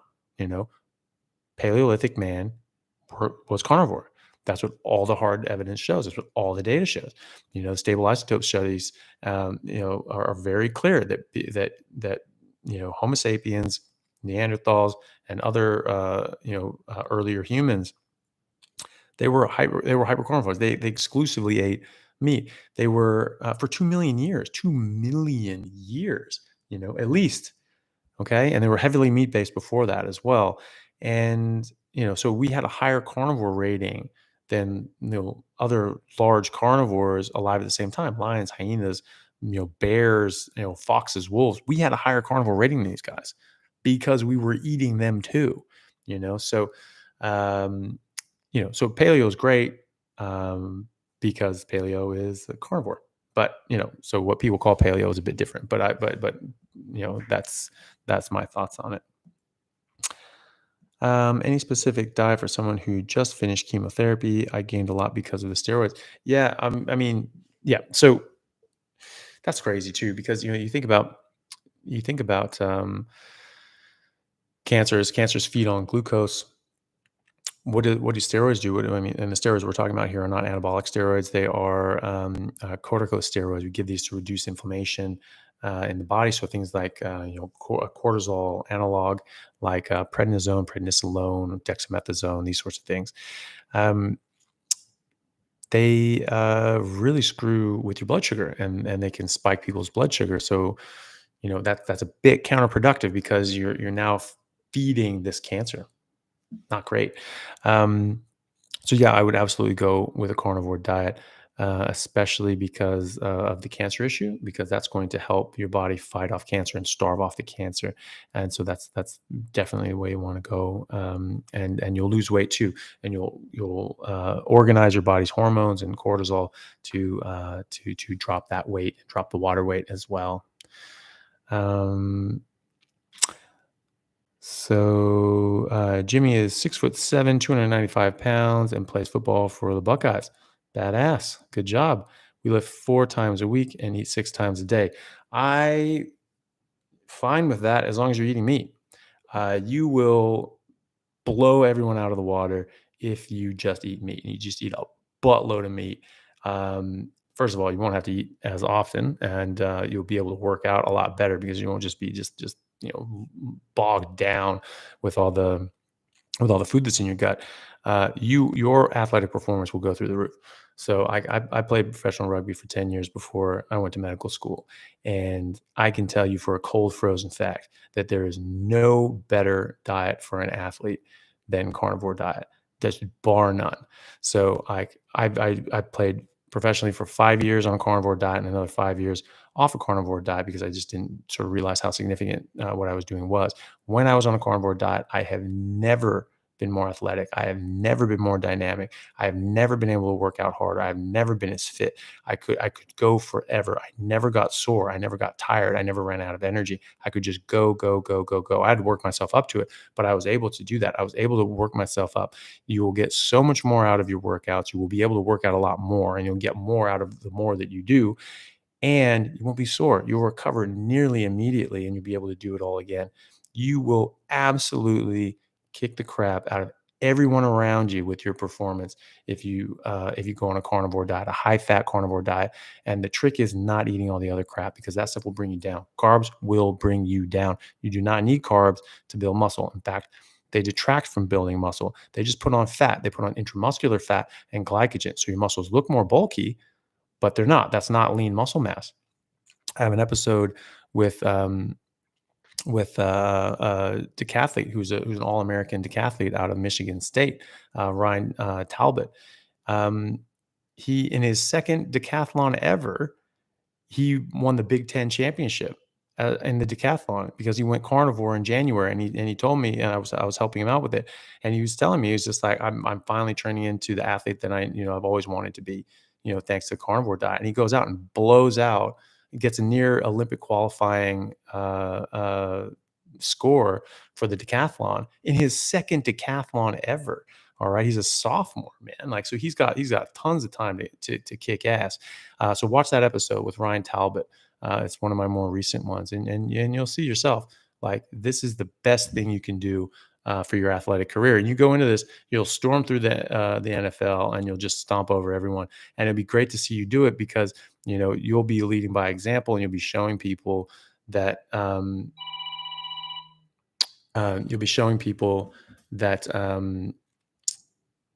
this is a very not just viable, but just dominating way to eat for anybody who's an athlete, and just anybody in general. So definitely check that out, and just watch some of my videos and just see what you think, man. Shoot me an email, anthonychaffee@gmail.com. It should be in my show descriptions as well in these notes, and just happy to help you out with it. So am I saying that sugar feeds cancer? Yes, I am.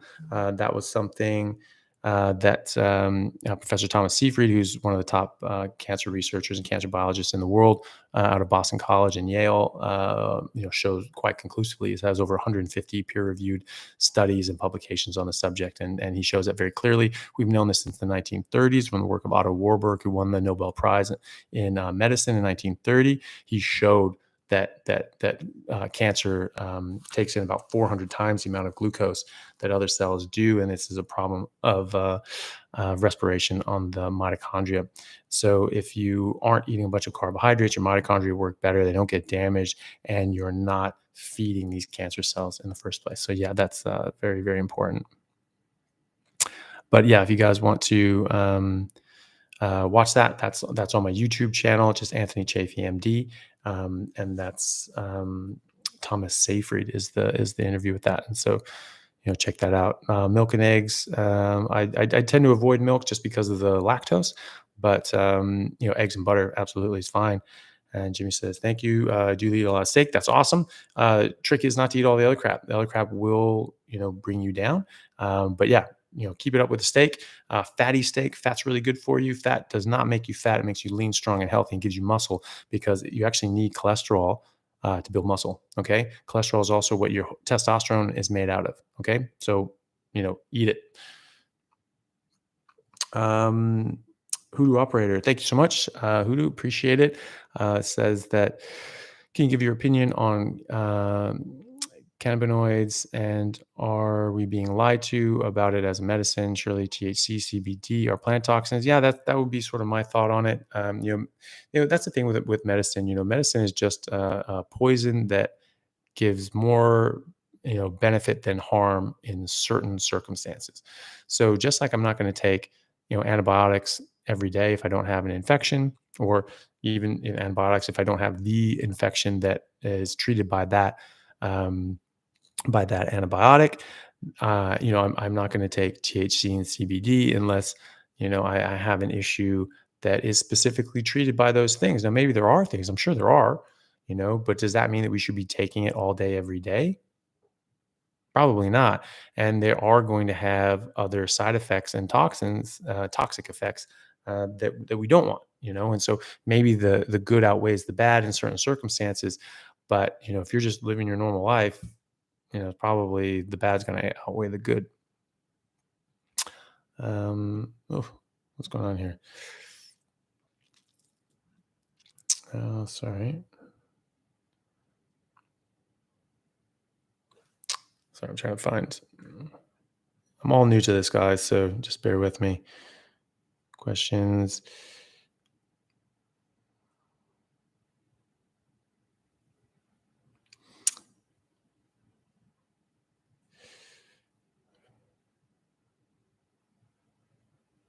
Okay. I think that's already been asked. All right. Sorry about that. I'm still trying to figure all this stuff out, and there's like 3 different platforms. So sorry about that.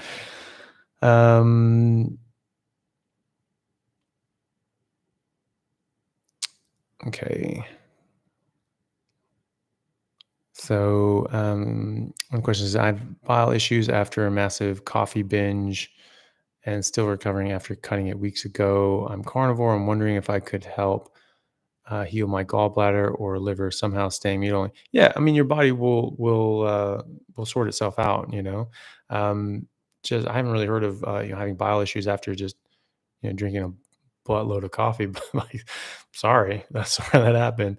But yeah, no, just give your body time. I mean, obviously, the best thing you can do is just give your body what it needs and avoid things that are going to harm it, right? So the best thing you can do is just eating meat. It's never going to be a good idea to eat poison. It's never going to be a good idea to eat things that harm you, and that's what plants are. So I would just just stick to meat and let your body do its thing. I need to interview the carnivore dentist again. Yeah, Kevin Stock. No, he was really good. Yeah, unfortunately, I had to cut that a little early because I was actually on call at the hospital, and I was sort of like getting a lot of phone calls. It was like 6 a.m. But I was on call overnight, and all of a sudden I was sort of getting a number of calls, and I was like, okay, I can't really ignore these because it could be someone. If they're calling me at 6 a.m, that probably means that someone needs help, and so I had to go. They actually didn't. They actually did. It was a complete false alarm, but like. But I had to check anyway because obviously I was working.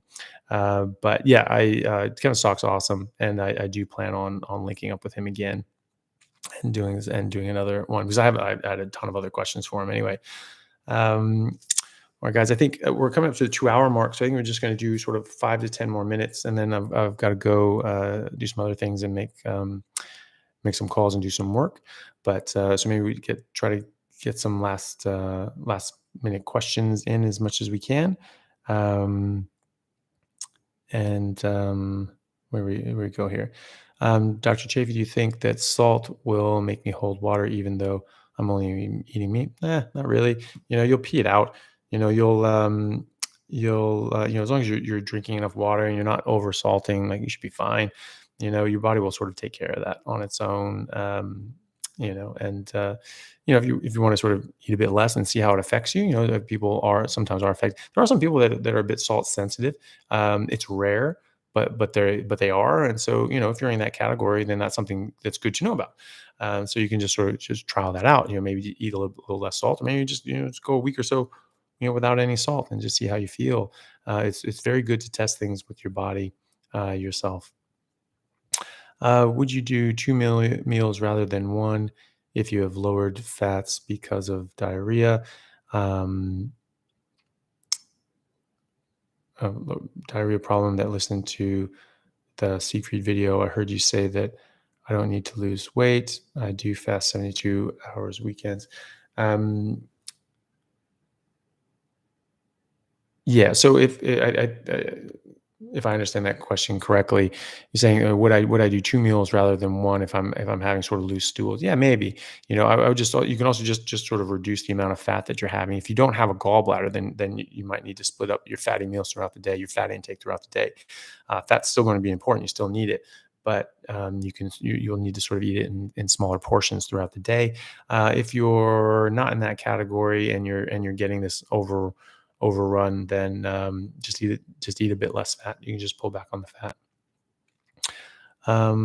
What to try on when feeling low energy on strict carnivore? Generally, that a lot of people, when they're having problems, it's usually because they don't have enough. They're not getting enough fat in their diet. And so a lot of people will not eat enough. They think they're eating enough fat because they're eating a lot more fat than they have ever in their life. But it may not be. It may not be. And so if you're getting hard stools, then you're definitely not eating enough fat. But just see how you go. It's usually a fat thing. Usually people that aren't getting a lot of energy, they're not getting enough fat. So you can try increasing that. Also, water hydration is very important. People get quite lethargic when they don't get enough water. So make sure you're eating enough. That's the main one.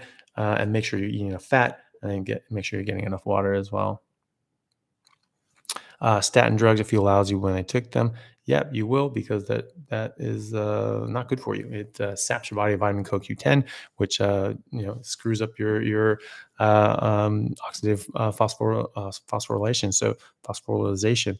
So it is actually screwing with your body's ability to make ATP, and will harm you. Plain and simple. And also, cholesterol is super good for you. So, like every cell in your body is made out of it and uses it. So that's wrong that it's bad. So, yeah, so you really don't want to take something that's going to remove something beneficial from your body, and it has side effects. So, medicine is just poison that does more good than harm in certain circumstances. This is not one of those circumstances.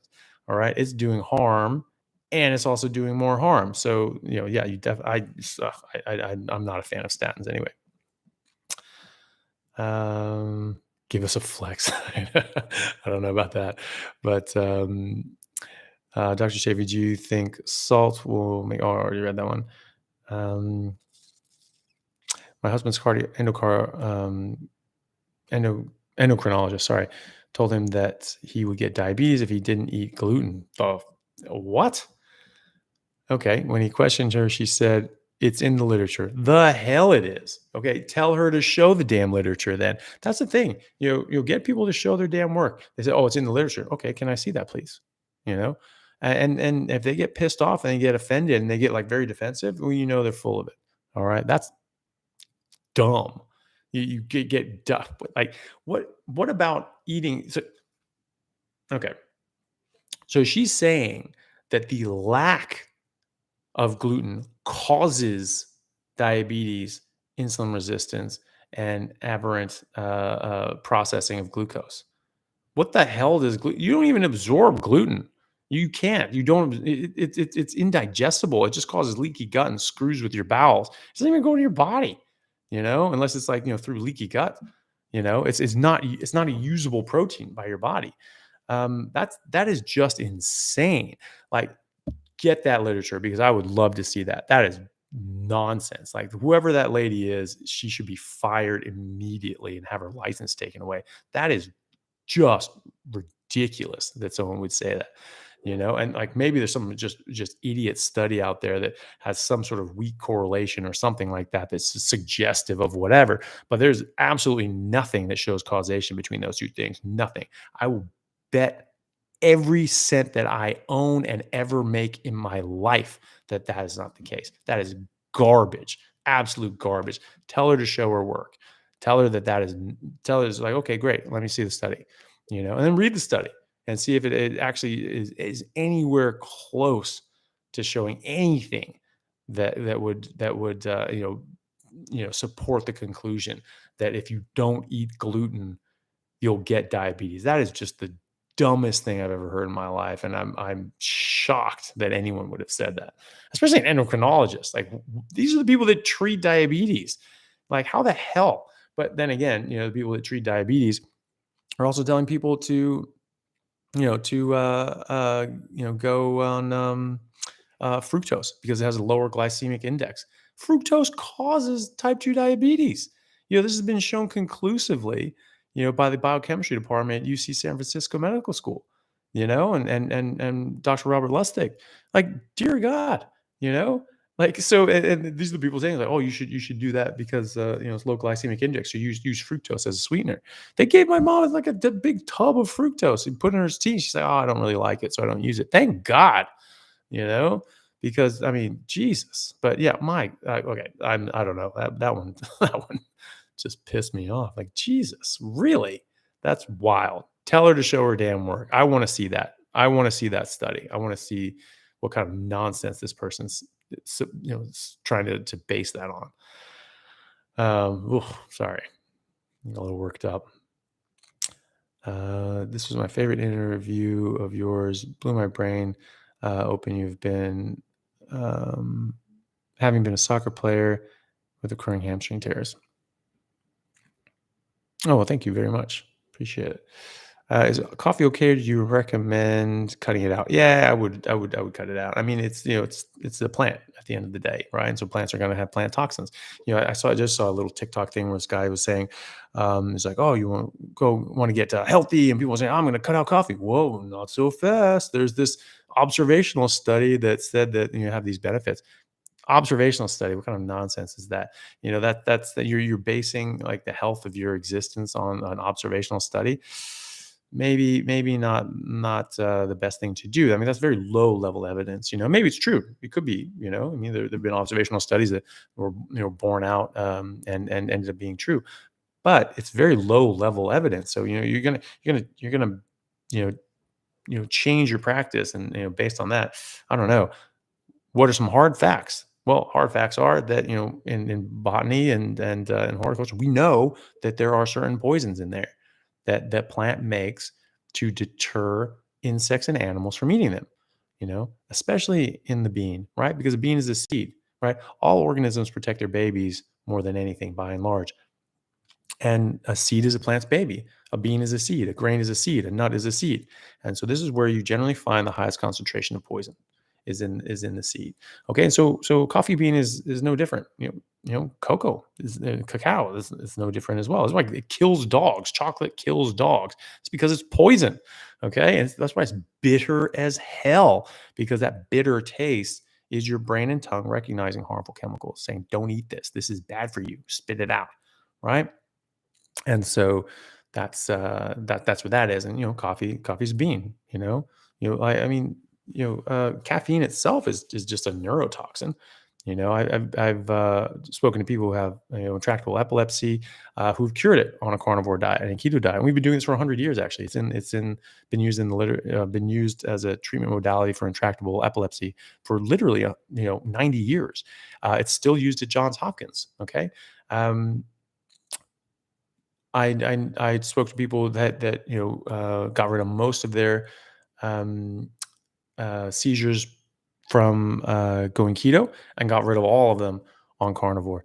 Had one cup of coffee, bam, seizure. Okay, so he was thinking it's like, yeah, caffeine's a neurotoxin.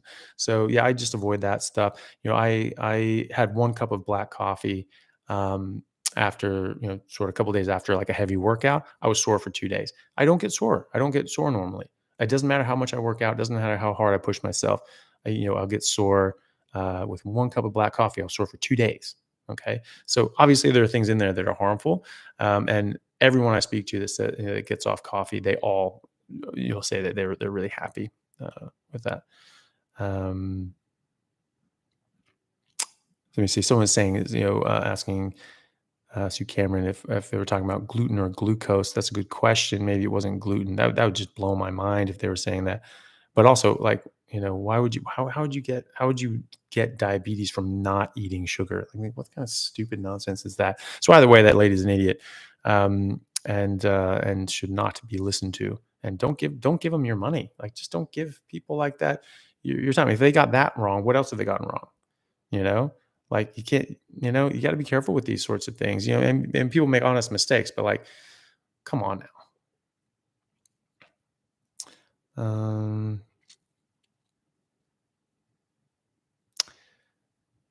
Ovarian cancer. What are your thoughts on juicing plus keto carnivore from New Zealand? Well, juicing meat sounds great, but I would avoid plants in general.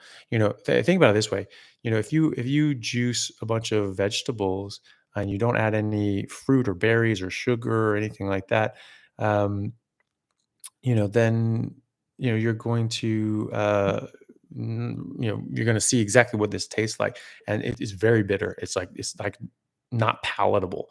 So that's why people add sugar to this stuff to cover up that just abhorrent taste of these plant toxins. But that's your brain telling you, hey, there's things in there that are toxic, so you should really listen to that. There are a ton of carcinogens in plants, all plants. I learned that in cancer biology 22 years ago, and that's why I stopped eating plants completely. Okay. So I would not touch any of those. The main thing is eating more meat, but also stop eating carbs and sugar. Those things feed these cancers, and change your metabolism and change your cellular metabolism to precipitate cancers. Okay. That is borne out by the data, and that is something that's been shown very conclusively in cell biology and cancer biology. So I would definitely avoid all carbohydrates and sugars. If you want to have some vegetables as well, then that's your prerogative. But I think that the best thing you can do is eliminate all harmful inflammation causing products, which includes all plants and all fruit. So I would just go strict carnivore if it were me, and it is me, and I do it. So, but especially in the case of cancer, that's I feel very strongly about that. Um, Okay, how much worse is grain-fed beef than grass-fed beef? Will eating a grain burger patty from a restaurant be detrimental to my health as a strictly carnivore? Not really. There have been studies that sort of don't show too much of a difference between people who are eating just grass-fed and just grain-fed. There's not much of a difference. Now there is a difference. There are just going to be different nutrients in there. And so, if you really want to get technical, that's going to be the best of the best. But, grain finished beef is so much better than absolutely everything else on earth that it's just, the difference is now negligible between that and grass fed and finished beef. I think of it as, you know, what is it like? The Olympics, right? So gold and silver medal, so silver medal lost to gold. Okay. But silver medal also beat everyone else on earth, right? So that's how I think about grain finished beef, is that it's the silver medalist. Um, okay, I'm just going to do two more questions, guys, and then I've got to run. Um, could you try?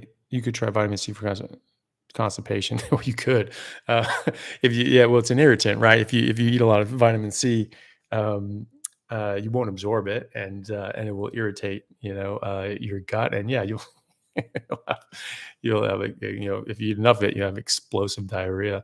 I have seen it happen. I actually pranked my brother. We were going we were going snowboarding. God, when we were like teenagers, late teenagers, early 20s, and yeah, maybe early 20s, and he just did like the big brother thing, when we were getting in the car, and he's just like, yeah, why don't you go in there and, get me vitamin C, and give me this, take this and get in there and just, make me vitamin C, and just put some vitamin C water and get me some water and do this, just sort of ordering around, just doing that sort of, power game sort of thing. And And so I was just like, all right, yeah, fine, I'll do that. But you're gonna get what I give you. And so I went in there and I boiled up some water and I just put like fill up like half glass with with vitamin C and like use the boiling water to like dissolve it to get like super saturated in the solution and then sort of like topped it up with colder water, but being careful so it didn't precipitate out. And and so I was just like, yeah, all right. And I brought it back and I was looking at him. He looked at me and he knew that I was going to screw with it for a bit, but he wasn't going to like let me know that it bothered him. So he just started drinking it. You could sort of see he was just like, "Oh, okay, all right, that's a lot." But he was just like, yeah, I'm gonna pretend like nothing's wrong and just do that, drink it out. It's like, all right. And we just sort of looked at each other like, all right, okay. And we started driving. And like as soon as we got up there, we're up on the we're getting in the parking lot. He's just like, oh my God. Um, he's like, yeah, he's like, "Dude, how much vitamin C do you put in there?" I was like, "Dude, I put in like half a cup." Like, I'm surprised you're able to deal with that. He's like, "Yeah, it's not feeling good. It's not feeling I'm really having problems right now." I was like, "Oh, hopefully it settles down." We got up on the first chairlift, and like as soon as we're on, like quarter of the way up, he's like, "Okay, this is a bad idea. This is wrong. No, this has got to go." We booked down this thing, and he just spent like it was like Dumb and Dumber style. Just spent the spent the rest of the day in the lodge. Just couldn't get out of the bathroom. It was absolutely hilarious. So you could do that.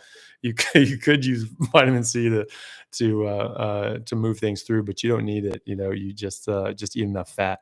If you get enough fat, the excess fat will keep your stool soft, and that will keep things moving through.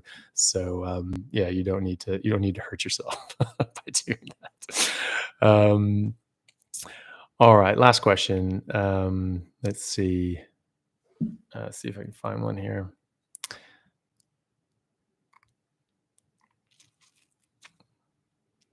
Let's see. Anyone have another question? I'm just seeing sort of comments. Um,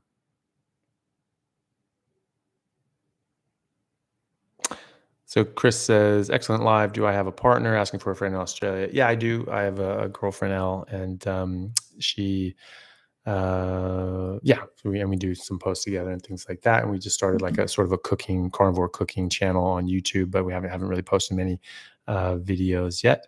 But those will be forthcoming, and hopefully people like that. She's also going to be starting a podcast discussing with her friend from church about just things that about life and everyday things, and it's just called God, What Are We Doing? Or God, What Am I Doing?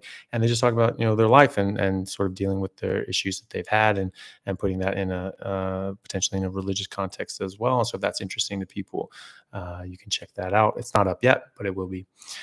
um, Judy Cho talks about iodine. Yeah, she does. That's a very good point that Judy makes, is that some people are just iodine deficient, and that's easily done. Vitamin C diarrhea. Oh my God, hilarious! Did he stop ordering? You're right. Yeah. Well, look, I mean, there's always a dynamic between brothers, but yeah, no, we get along very, very well now. But growing up, there was definitely friction, and that was more one of the funnier episodes of that. Okay, guys. Well, thank you very much, everyone, for coming by. I hope that was helpful. I hope that you liked it. Oh, just a quick one: berries, strawberries, blueberries. No, absolutely not. I don't do anything with sugar. Sugar is very bad in all forms from all sources. Just because blueberries and strawberries may have some vitamins or minerals or whatever that are good for you, that does not mean that they don't have things that are bad for you. And so you have to look at the whole picture. And anything with sugar, you don't want. Anything from plants, you really don't want.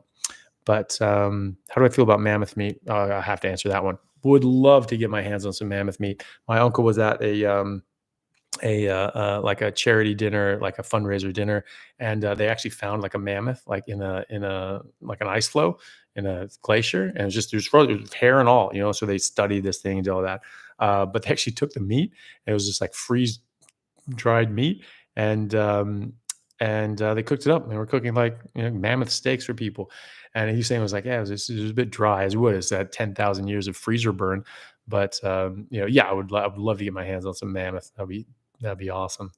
But great.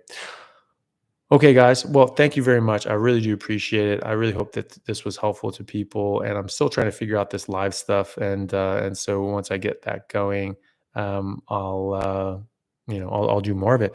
Leighton asked if I can do a video on my blood work. Yeah, I actually plan to do that. My blood work is great. So like as my endocrinologist friend said, if you took 100,000 people my age off the street, my blood would be number one without a shadow of a doubt. I'm not saying that to brag. I'm just saying that that's the result of years of carnivore. And I'm not as young as I was, and so they're not going to be as good as they were when I was in the prime of my life, well, prime of my youth. But they are excellent, and I feel great, and that's the main thing. So yeah, okay, guys. Well, thank you very much. I really do appreciate it, and I hope to see you guys again soon. All right. Ooh, how do I end this? I don't even know how to end this crap. I'll figure it out. All right. Bye, guys. And yeah, and please do like and share if you like this stuff. It really does help, guys. And do check out the Thomas Seyfried video. That I think that really is just the most important video I've ever done. And anybody who has cancer or doesn't want to get cancer, which is everybody, please send this to them, and let them see it, because it's just too important to not get out there. So please do. All right, thanks a lot, guys. Really appreciate it.